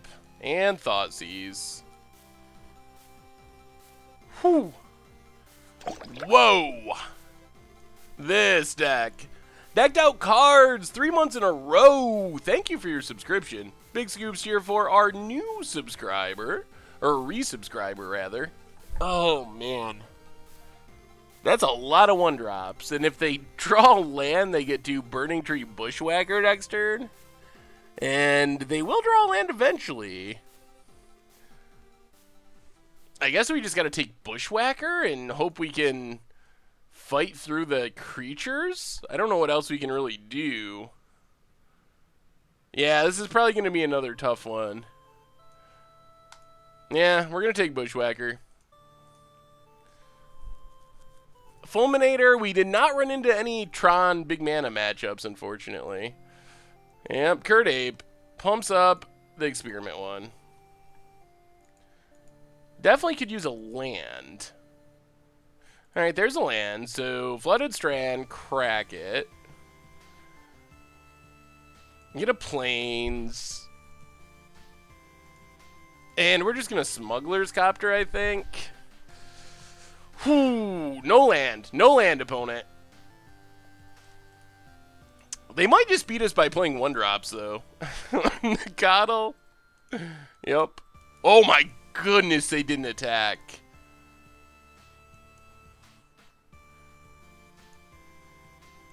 That makes things a little better.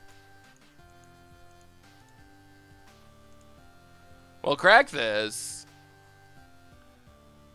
Get another swamp. Awkward.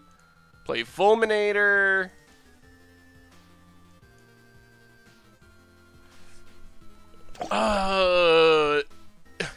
Do we really dare just blow up their land and hope they don't draw lands?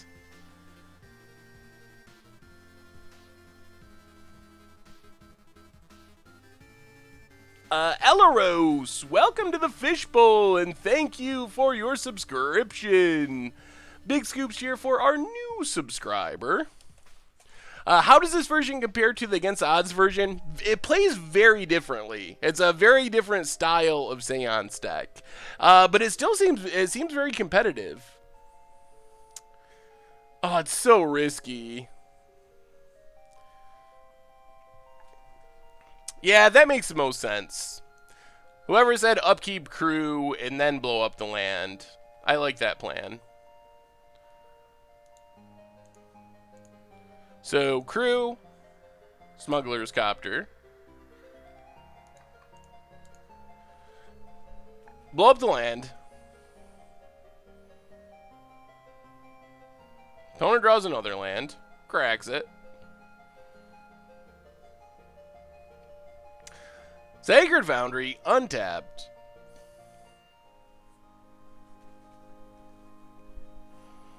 Oh, wow. Path off the top. Well, we'll get our island for potential Muldrifters. And we're taking 1,000,000.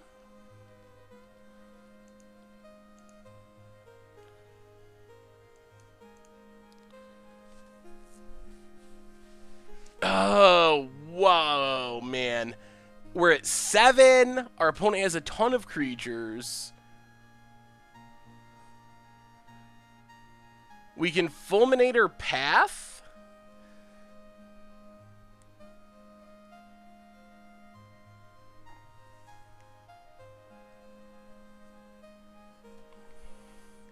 I don't know if we live if we play Seance. Because we can't Seance and Path. I think we got a Fulminator Path.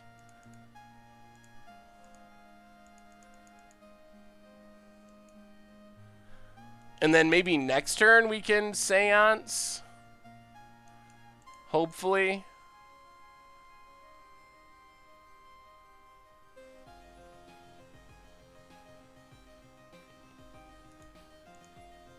Man, this is so greedy.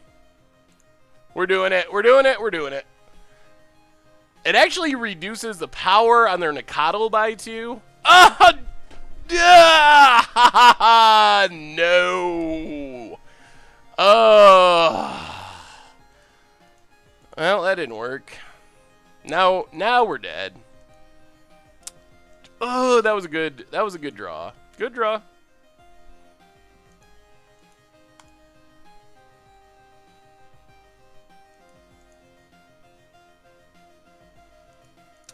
Yup. That backfired.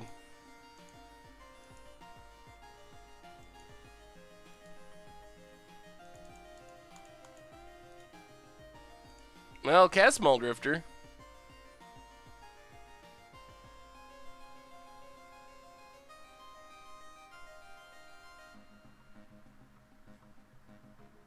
And that does it.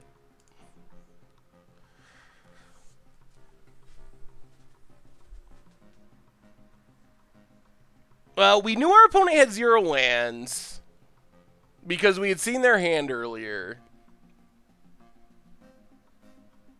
So it was a risky line, but I don't think it was a punt. I mean, our opponent's deck is very land light. That's kind of how the deck's built intentionally. So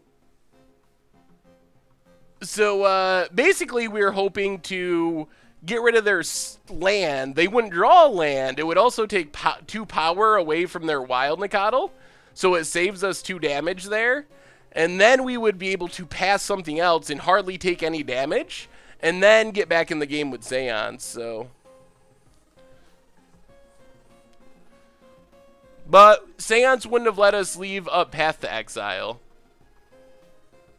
That's the problem. Like, if we had 1 more white mana, if we had Plains, Swamp, then I would have just played Seance. But I don't think...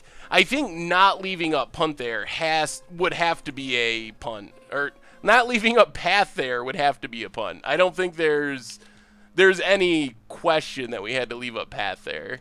It's just way too easy for our opponent to kill us if we don't leave up path.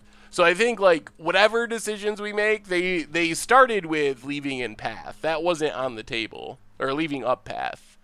So we were trying to decide, knowing that we had to leave up path, what's the best option.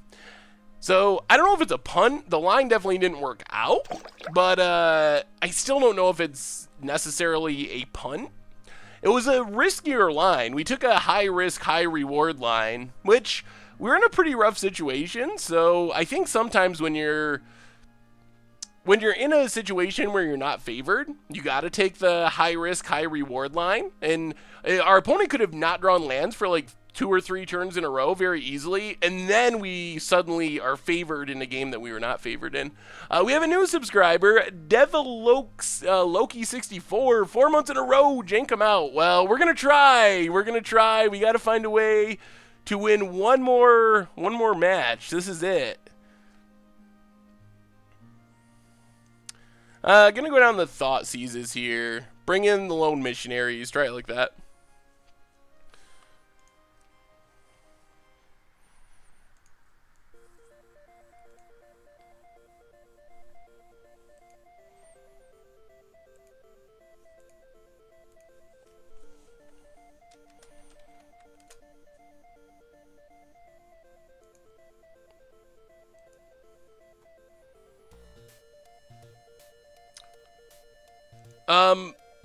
Someone said getting the island was a punt.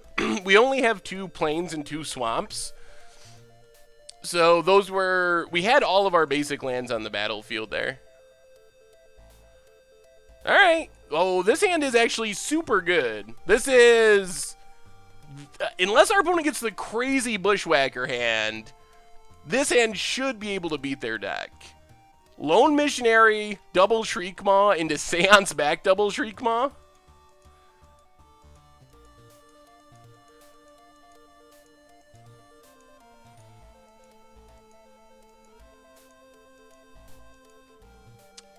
So this hand looks good. I think this hand can actually compete with what our opponent's trying to do. It's about as good as we could hope for, especially if we draw 1 more land. All right, Goblin Guide. Land? Pack Rat. Okay.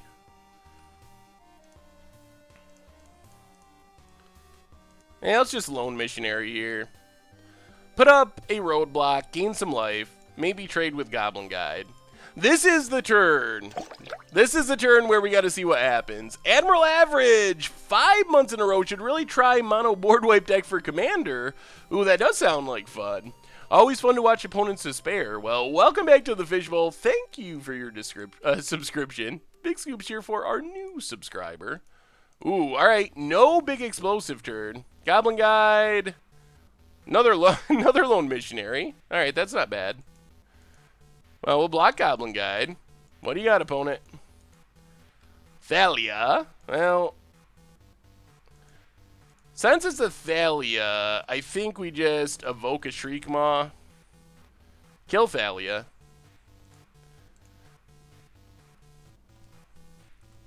Because we couldn't block Thalia with Lone Missionary.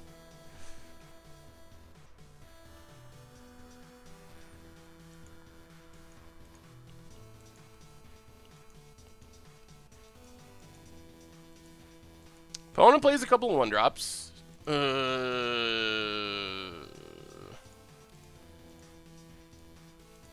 Alright, evoke a Shriekmaw. Kill Experiment 1. Oh, if we just don't draw land and lose.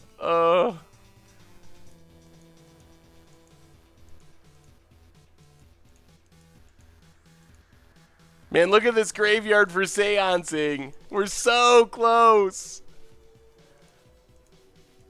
Opponent gets in with Curd Ape. Nakatl. There it is. Alright. Now I'm feeling good. Seance, the unbeatable, comes down.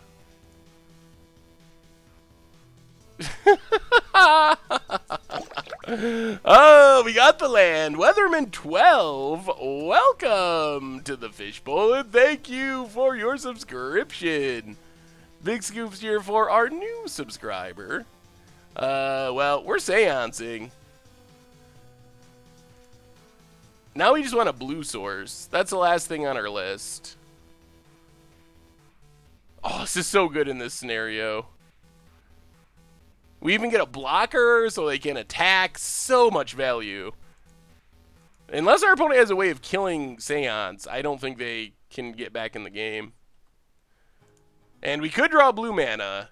Get back Lone Missionary up to 24. Yeah, this is the hand we wanted.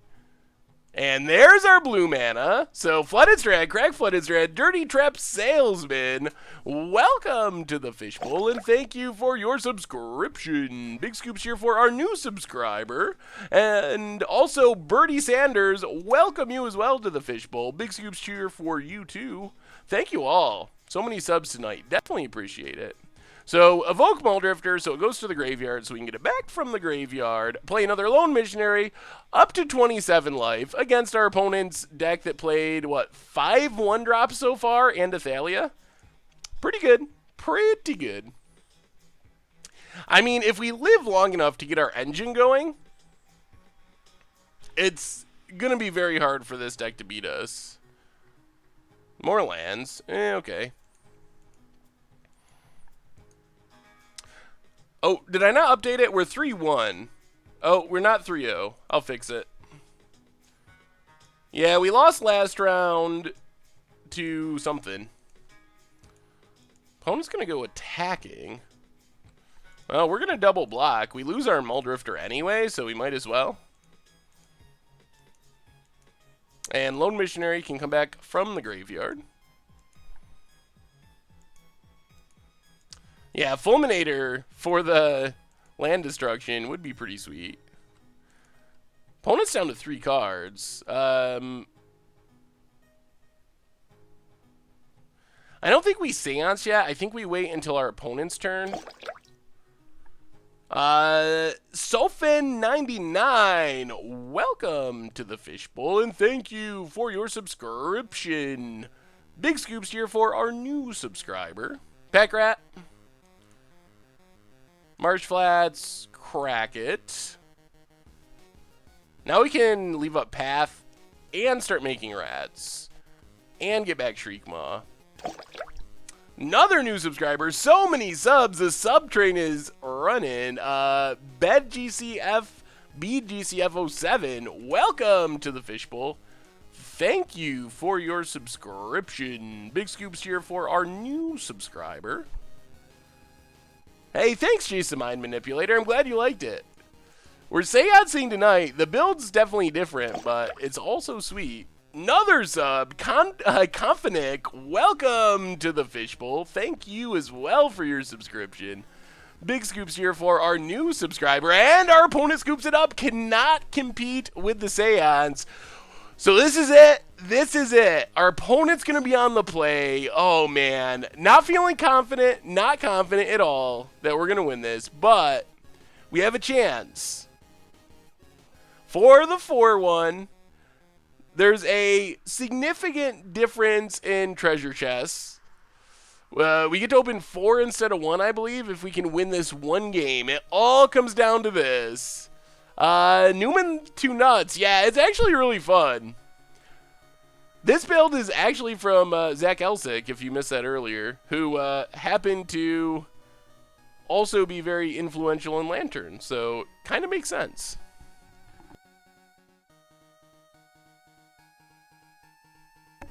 I can't imagine that Gideon is better than Seance in this matchup. Seance is, like, I think our best bet. I think, like, the way we can win is something along the lines of turn 1 Fatal Push, turn 2 Shriekmaw, turn 3 Fulminator / Muldrifter, turn 4 Seance. Like, an opener along those lines, I think, is our best bet to beating this deck. Also, just, like, multiple Fatal Pushes and stuff.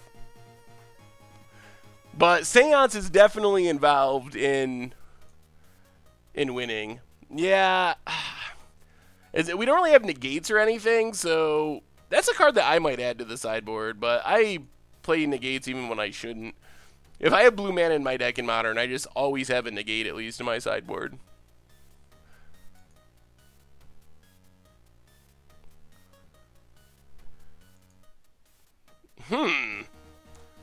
Ye old 7-lander.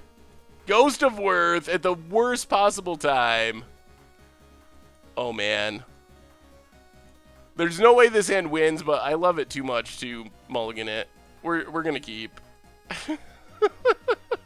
Oh, Trip Small Drifter. Trip Small Drifter. I mean, this is my best hand. This is my most favoritist hand in all of Magic, I think, but I can't imagine it's actually going to be good enough to beat our opponent's deck. Maybe they got a bad hand in this Inquisition Wrexham.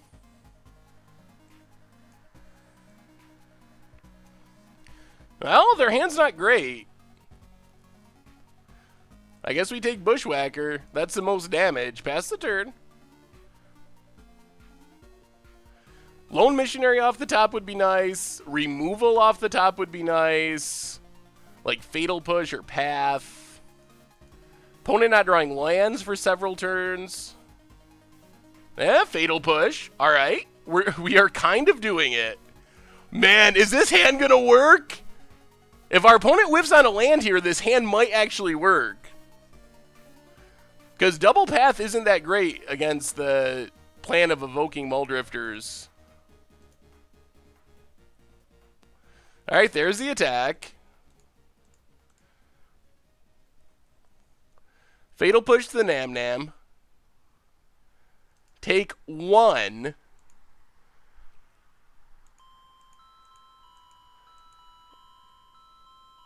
Dryad Arbor. Alright. The slow land. Well, evoke Muldrifter. Come on, deck. Come on, deck. Okay. Okay. Alright.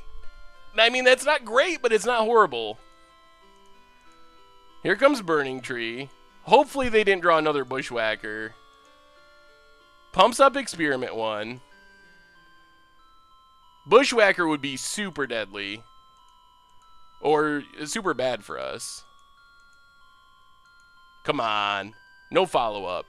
We know 2 Pass and a Bolt are in hand and 1 unknown. Whoo! No follow-up. We're only taking 2. Okay.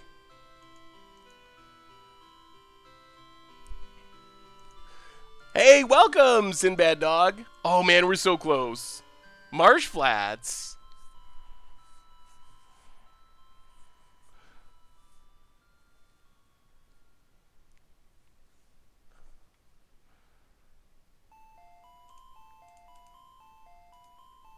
Well, let's evoke Shriekmaw. Kill Experiment 1.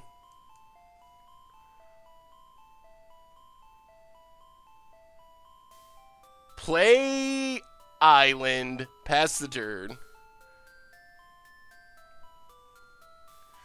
Alright, we know our opponent's hand still. 1 unknown, 2 pass, and a bolt. Opponent gets in. Uh-oh, Atarka's command?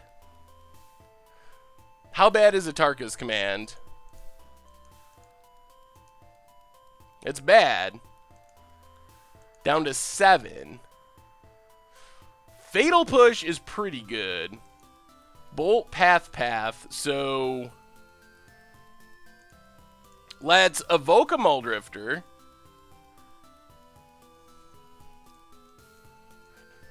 The problem is double bolt. Or another Atarka's command.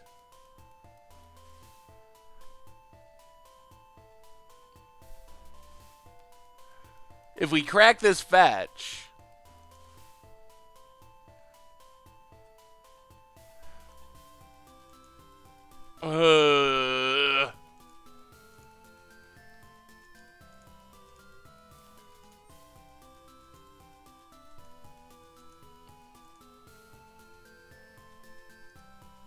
Alright, Fulminator Mage, Marsh Flats, go.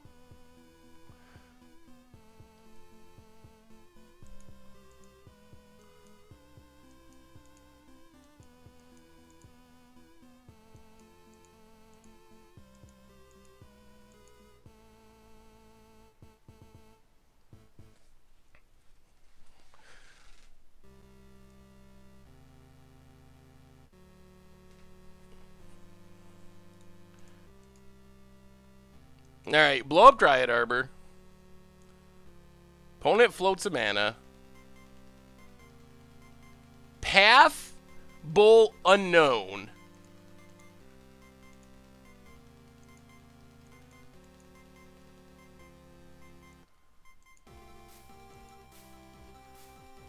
Wow. Now we're dead. Well, no, we're not dead. Crack this. We're not in good shape, but we're not dead. Get the swamp. Push Burning Tree. Take 2. We gotta hit something here, though. Alright, let's evoke a Muldrifter.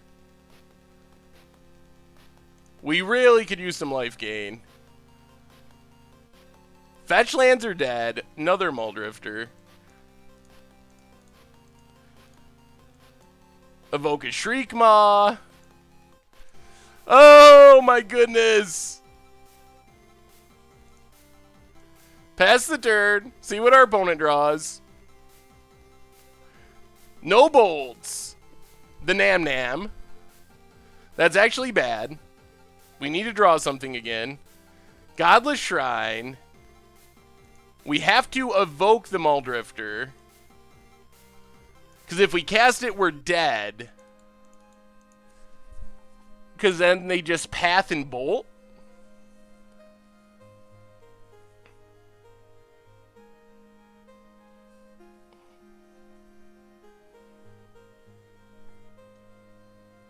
We know our opponent has path and bolt. So we hardcast Muldrifter. Our opponent taps their white, pass our Muldrifter, attacks us down to 3, bolts us to 0. So we have to evoke. Evoke Muldrifter. Lone Missionary would be helpful. Removal buys us a turn. Pack Rat does not. Oh. And that's how it ends.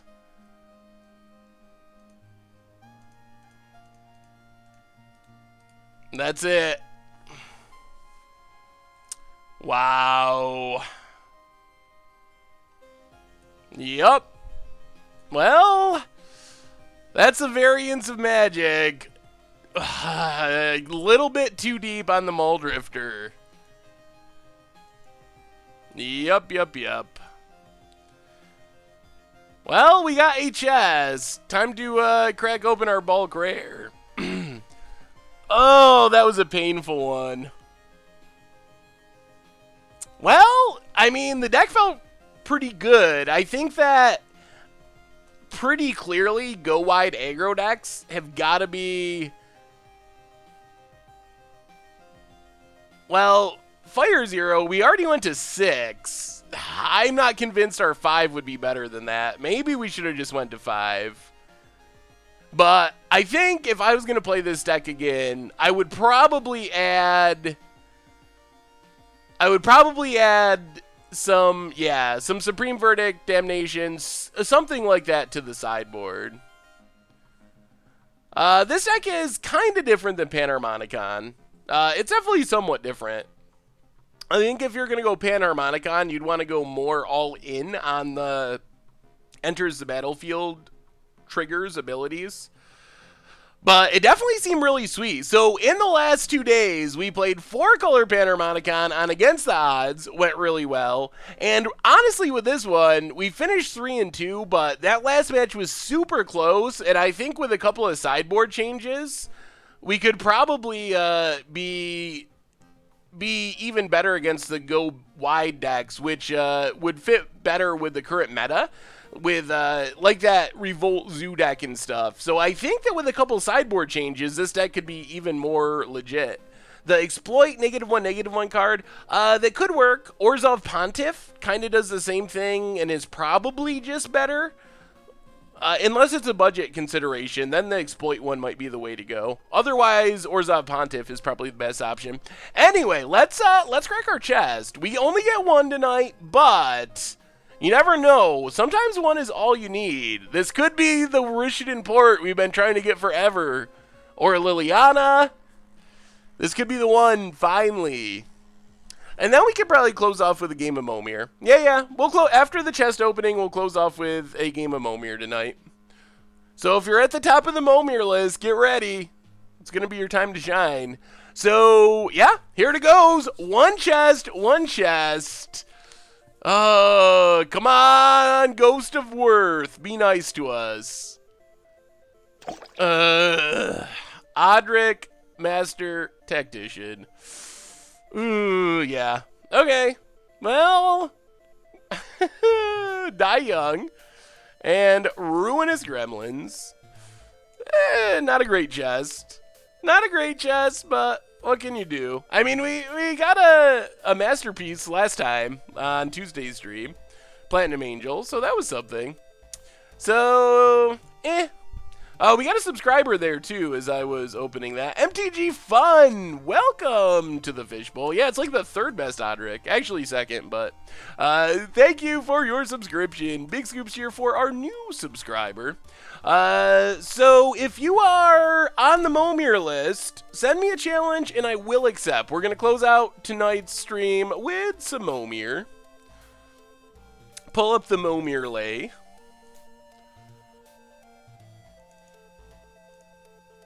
What was the question? Do you think that there will be any bans or unbans? Can we pray for Jace or Ponder unbanned? So I think there will be bans. My guess is bans in Standard. I don't know if that's a good thing. I'm really scared of... see you, Autumn Shank. We'll be back on Tuesday with another one. Thanks for hanging out. I'm really scared that too much... yeah, Victor Kruger, give him just a second. See if anyone higher on the list pops in. If not, go for it in like 30 seconds or so. Ban announcement is on Monday. So next time that we stream, we will be talking about bannings. But my guess would be, I'm really afraid there's going to be standard bannings. I don't know if it's a good thing. Hey, good night, Nolly. All right, we have a challenge, hopefully from someone on the Momir list. So I'm afraid there's going to be standard bannings. Felidare, Guardian, and then Wizards will feel like they got to ban stuff from the other big decks, so they'll ban something from, what's up, Fabio? They'll ban something from Green Black, then they'll ban something from Mardu, and then, it's just, constant standard bannings are not a good thing. Standard banning should be extremely rare, and the idea that you can ban to like fix a bad format just does not seem legit.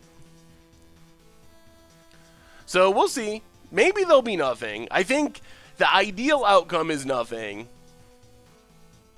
Or maybe just Felidare. I can't see them just banning Felidare, though.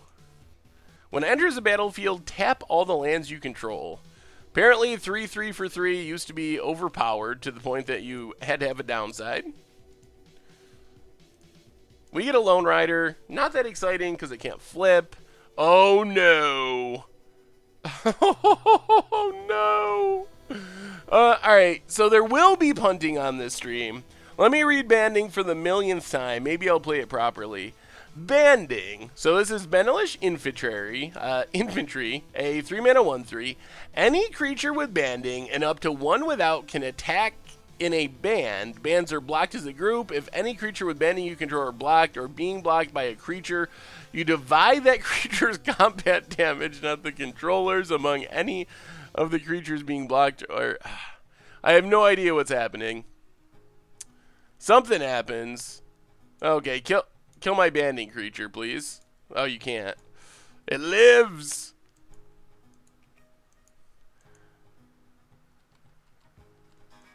Do I get to do that when I'm blocking too? Or yeah, it does say blocking. I think it's powerful in some weird way. All right, chat, you're gonna have to help me through this.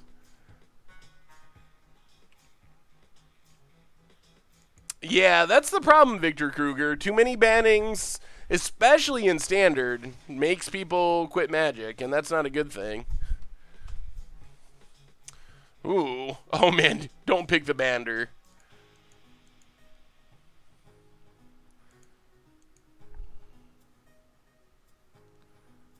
So, what's up, Pretty Pangolin?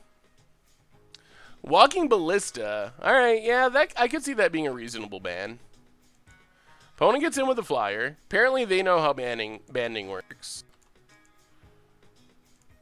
Even though I don't. Let's make a 5. You may have target creature block this turn if able. Haha! Okay.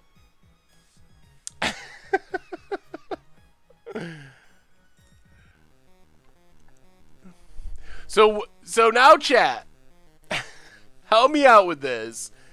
We have Giant Ambush Beetle. I attack with that and Benelish Infantry. Does something really bad happen?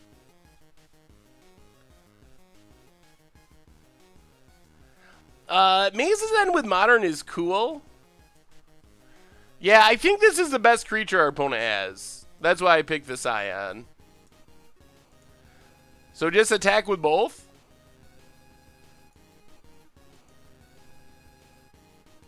And they just automatically attack as a band. I don't have to do anything, change anything. They just automatically band it up.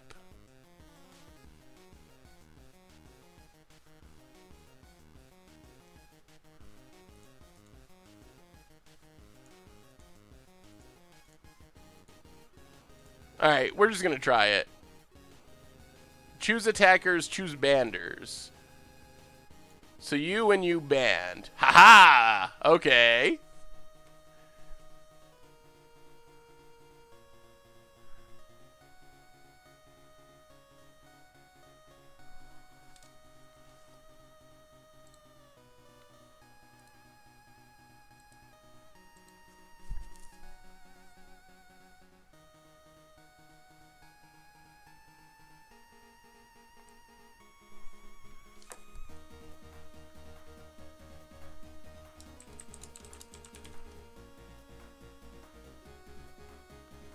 So opponent blocks.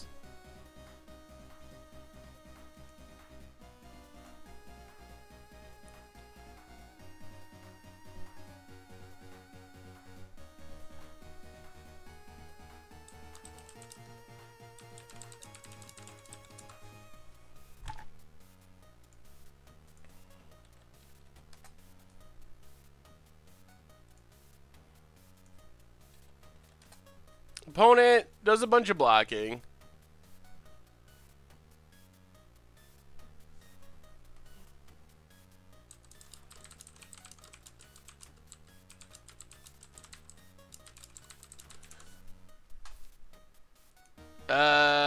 So now something happens.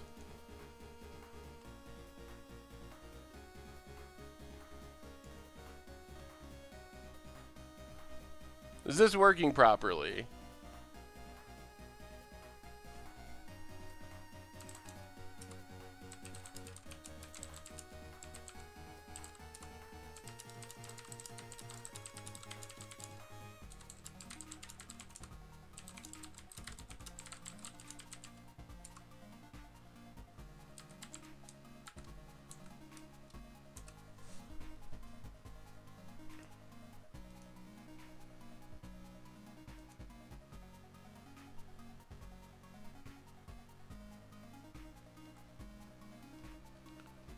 Alright, I don't know what's happening.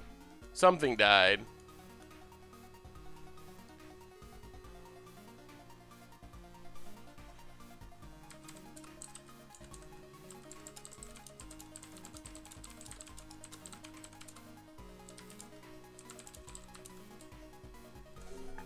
Opponent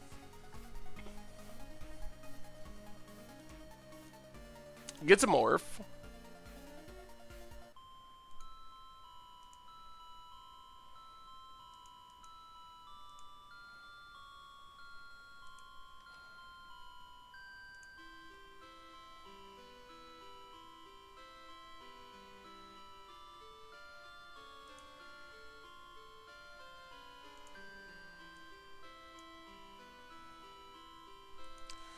Makes a 6.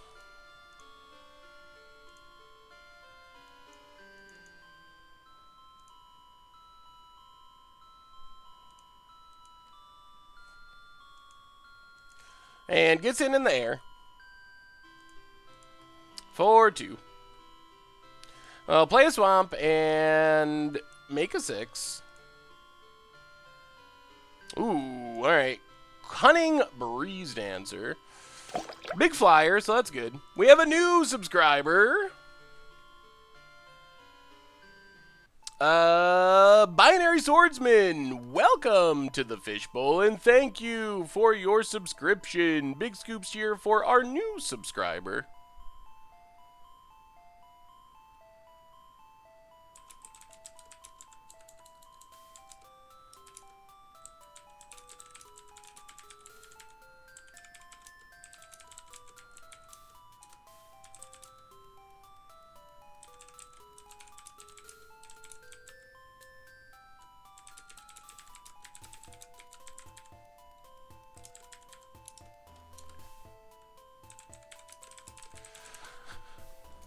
Opponent, 7-drop, Limdol the Necromancer. Yeah, we'll probably just make an 8-drop this turn.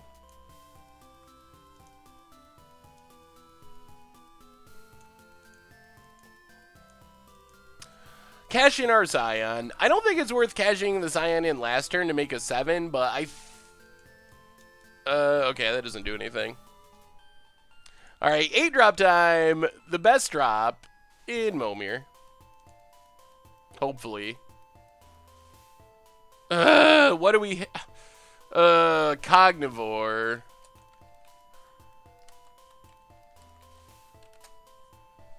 Yup, not good. Not good at all.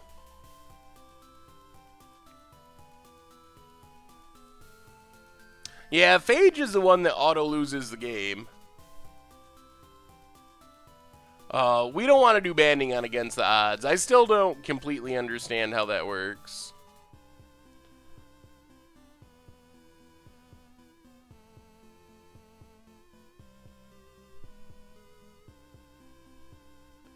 Alright, opponent gets to make an 8. And we've had so many denizens of the deep lately, but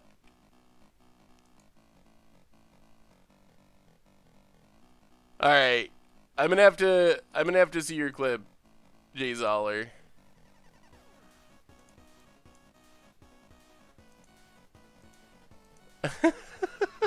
Oh, that's a good one. That's a good one. Well, now we just got to beat this Denizen of the Deep, and we should be able to do that somehow.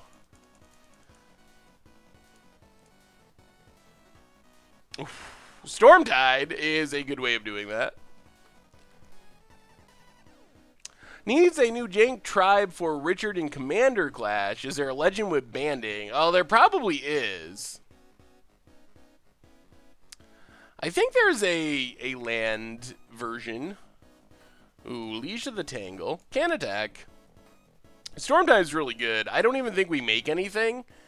We're just risking something bad happening. I think we just island walk over, fly over, play our land, and make our opponent hit something to deal with our stuff. That sounds about right, Juggernaut. Okay, Pestilence Demon is powerful, but not going to get out from under the Stormtide. Nothing beats the Stormtide. Island Walk, making everything islands, pretty good. What do you think about Legacy Tribal Assembly Worker for against the odds? I'd have to look into what assembly workers there actually are. I know, like, Mishra's Factory? Against the odds, Prism Array. Yeah, that's a legit worst card in Standard.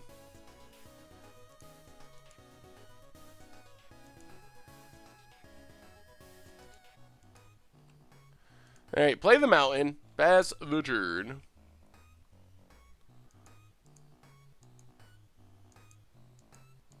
Will I ever hit a Flipwalker in Momir? Probably not. I've never have, I don't think. Not that I remember. If we're going to hit one... if we're going to hit one, we want to hit Nissa because it does something without flipping. Gets a land. We can look at the top one card of our library, thanks to Information Dealer. Mael of the Anima, not as good as you would think. Not as good as in, like, Commander or something. I guess we're on the draw, so we get to make it 3. Oh, Wizard? Wizard? We could do some serious library looking. Watch out! Top 2 cards of our library just for tapping. Information Dealer, OP. Phyrexian Slayer. Oh, yep. 4 mana, 2/2 flyer. That is a combo. Wizard Tribal. We gotta hit a Venser next. That would be sweet. We're not gonna cash in our wizards. Alright, we'll keep the mountains on top. Come on, Venser! Complete our Wizard Tribal run. Uncle Isvan's actually not bad, though. Gonna be hard to deal with. Trade off the flyers. Sweetbeard as well. Bloody Axe. Against odds featuring the next legendary. Oh. Put the next legendary we make on the poll. Saga Forest, regenerate a creature. 3/2 4 5. Not very good. Speaking of not very good. 5 mana 3/4. Can pay 2 to give it trample.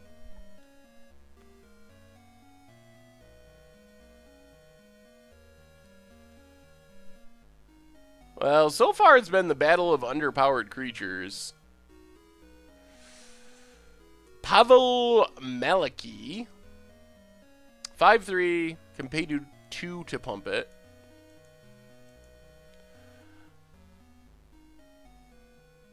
The Flipwalkers wouldn't work no matter what. Because everything's a token. Ooh. Alright. That's big. I guess we can get in with our Golem. That actually is kind of sweet art. I don't know what it is, but it's sweet. Yeah, let's kill the troll. Not really worried about my yell. Momir uses all cards on Magic Online.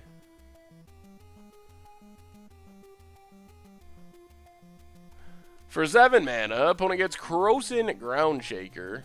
Alright, gives things trample. We're going to play a Forest. It's kind of risky. Forest Walk is a real concern, but we might want to make a Beast sometime.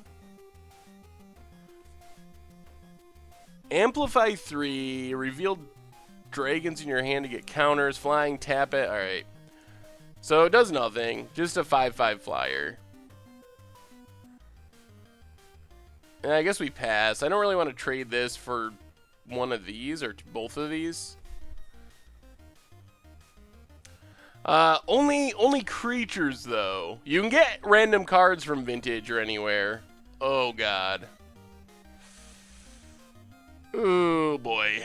Stonehoof Chieftain seems like a big problem. That seems close to unbeatable, actually. Well, Uncle Esteban, you can do some blocking. Yeah, I don't know how you beat a Croson Chieftain. We gotta hit the Bounce Kraken, Hoverguard Sweepers, one or the other, right this turn. Reaver Demon. Yeah, pretty confident we're dead. That is a lot of big... Yeah, Stonehoof Chieftain, it looks like a janky, expensive green thing. It's even pretty devastating in Commander in some of the games that we've played with it. It's a lot better than it looks at first glance. Yeah, his format's pretty crazy. Also super cheap. Uncle can block because it has prevent all damage from creatures. But they still trample over for a lot of damage. And I think that means... Alright, we just have to block in a way to stay alive?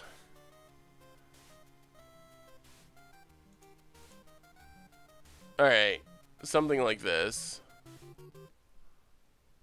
Yep. Yep, pump it, pump it.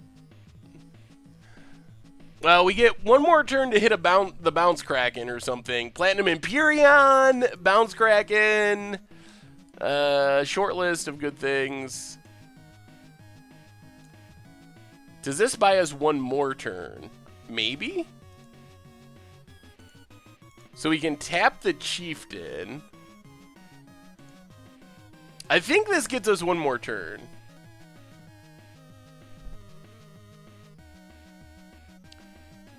You can make a paper version. It's a little bit hard. You got to get piles of cards of each converted mana cost, but it is possible.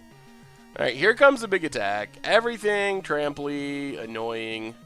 So we block there, block there, and take not much. All right, maybe we just block like this, and then we don't lose our dragon. That's probably better. We might take like 3.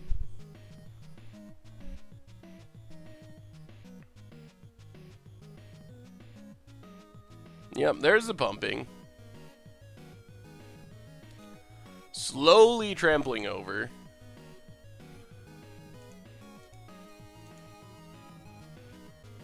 Alright, Tidal Force. Come on, Platinum Empyrean! More Reaver Demons. Alright, I think this keeps us alive for another turn. So tap that. Oh, we're buying ourselves time, which is good. Grimoire of the Dead could be a really sweet against odds card. That's a good idea. Here comes the attack. We're still losing stuff this Pavel Maliki, though. So block here, block here, block here, block here. Take 0. This ended up turning into a really weird, grindy Momir game.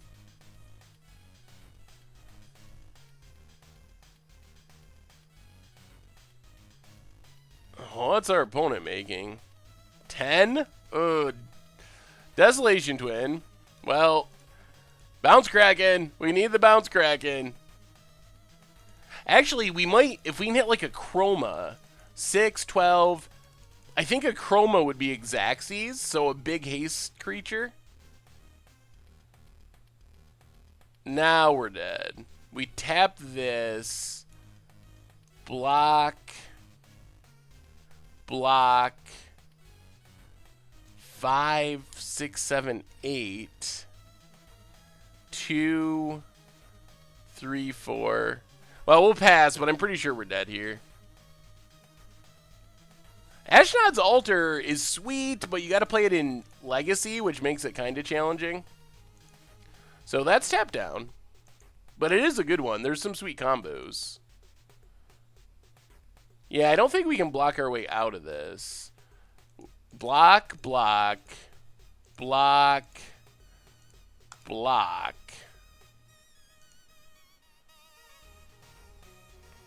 I mean, that's as efficient as it gets, I think. Ugh. Actually, maybe we do this? Maybe this keeps us alive. Pump 3 times. 1, 2, 3. I think we live at 1. We lose our Tidal Force. Or 2. All right. Well, Bounce Kraken, or Bust. We got it. Or Platinum Empyrean right now. Alright, now we're really dead. Well, we put up a really good fight. Goat Tribal. Painter Prison deck. Ooh.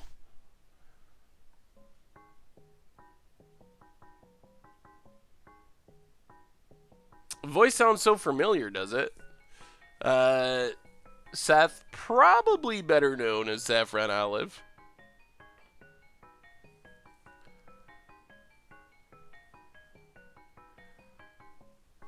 Alright, we get to play first.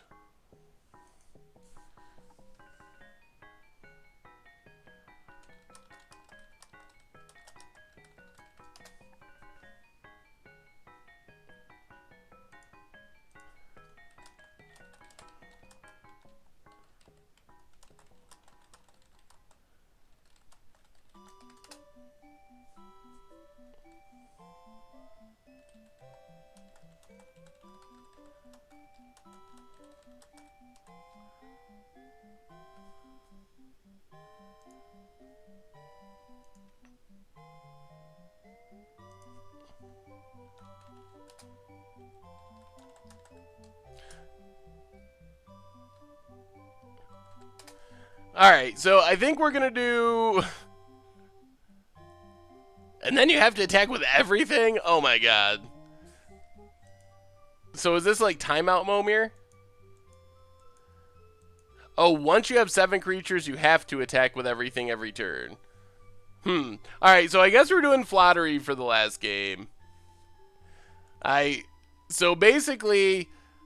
You can only make 7 drops. You can't attack until you have 7 creatures. Basically, it's trying to increase the chances of someone hitting a Phage and losing. So, Jory of the Gitu and Lavisa Cold Eyes are the face card of the next duel deck. Huh? Where did that come up from? Yeah, this will probably be the only Momir for the night, I assume. Yeah, MTG Bot's been a little freaky outy today.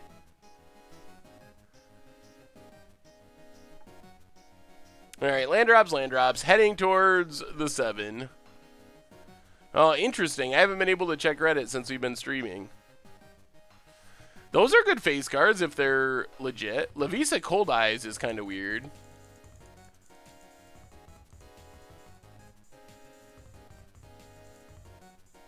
Seven drop. Triskavelius.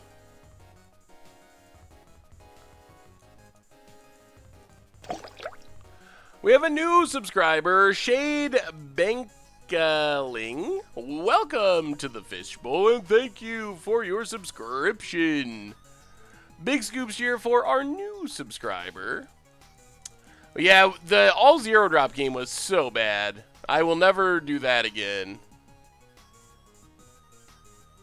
Haha! Take that. Triskevelius.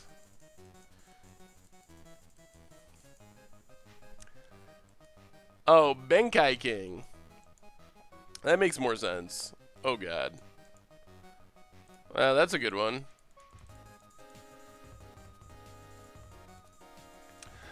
Kalitas. The Blood Chief of Get. Oh. Ho! Oh, man, that's the nuts. I didn't read this thing. Whenever a creature enters, we fight. Oh, this is, like, so good right now. Motley Shaman, 2 months in a row. Welcome back to the Fishbowl. Thank you for your subscription. Big scoops here for our new subscriber. Well, unless I hit a phage, I feel like this is going to go really well.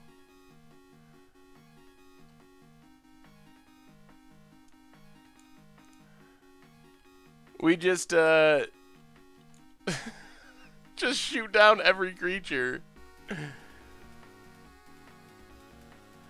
The risk of 7 drops, though, is we could hit a phage eventually and die. That thing might be harder to kill. Let's see. We got to get at least 5 power. Should be doable.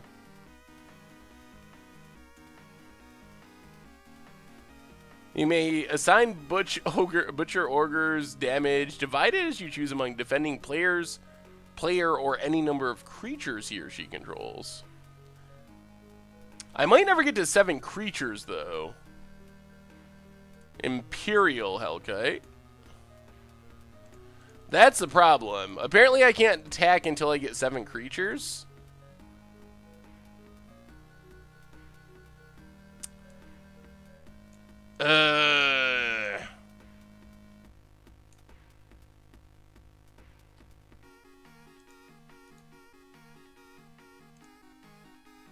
Alright, we gotta do this the hard way. Alright, that works. Pass the turn. Momir where you can't win by combat damage. That would be probably playing through your whole deck. I don't think most decks or most games actually do that in Momir. I don't think you could win.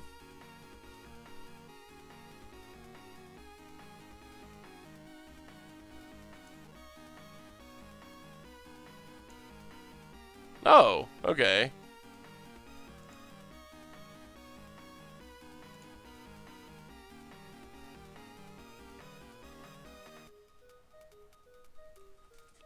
That was good. Do we win here?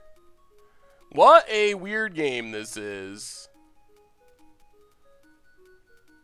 1, 2, 3, 4, 5, 6.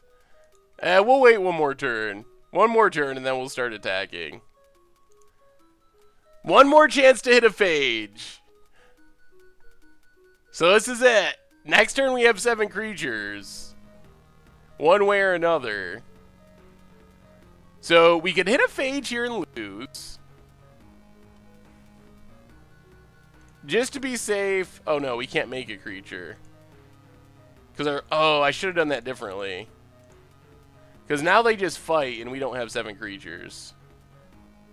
Oh.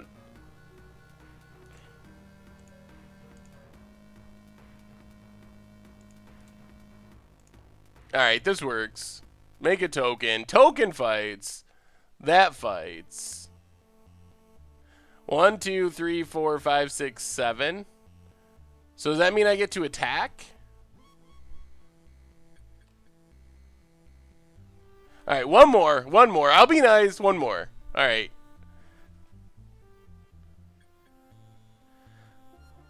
We would have lost our Chancellor, though, if we did it the other way. Alright, this is it. This is it, opponent.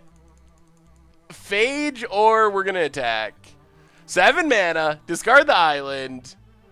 Minion. fights. Alright.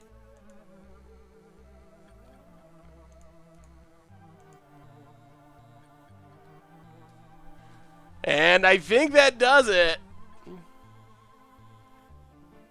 Esper Seance was pretty sweet. Good game, good game. So Esper Seance, we ended up 3-2, but we played some really close games and really hard matchups against Go Wide creature decks. But it actually went really well. I think personally, I enjoyed the style. Okay, so we waited for 7 creatures able to attack.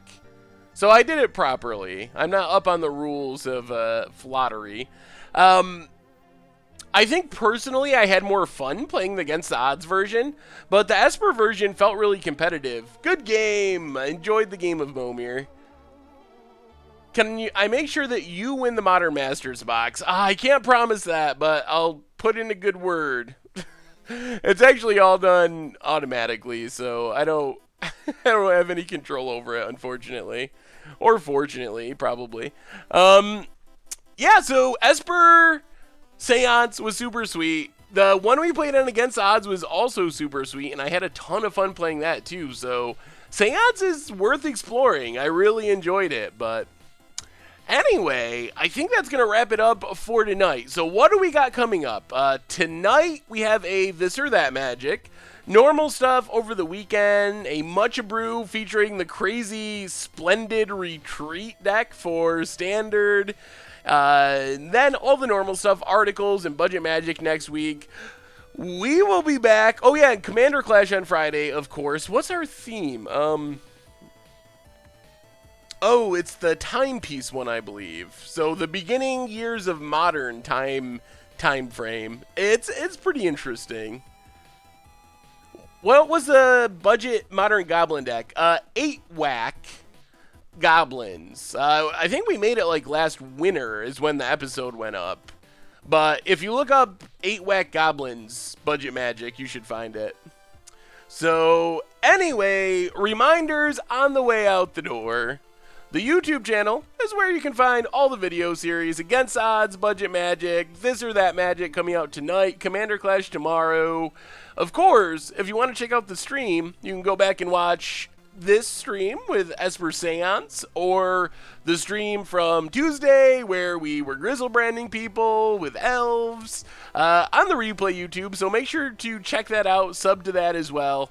And the merch page is where you can find t-shirts, tokens, all that sort of stuff to support the stream and the channel and the site. And finally, if you haven't already, make sure to get your entry in to win a box of Modern Masters 2017. It looks like there's about 10 days left, if I looked at it right. 11 days left until the giveaway ends. So make sure to do that as well if you are interested. Anyway, everyone, it was a fun one tonight. 3-2, wanted more chess, but we did pretty well, and we put up hard fights even in our bad matchups. So I was pretty happy with how the deck went. Anyway, have a great evening, have a great weekend, and we'll be back on Tuesday with another one. So I will see you then.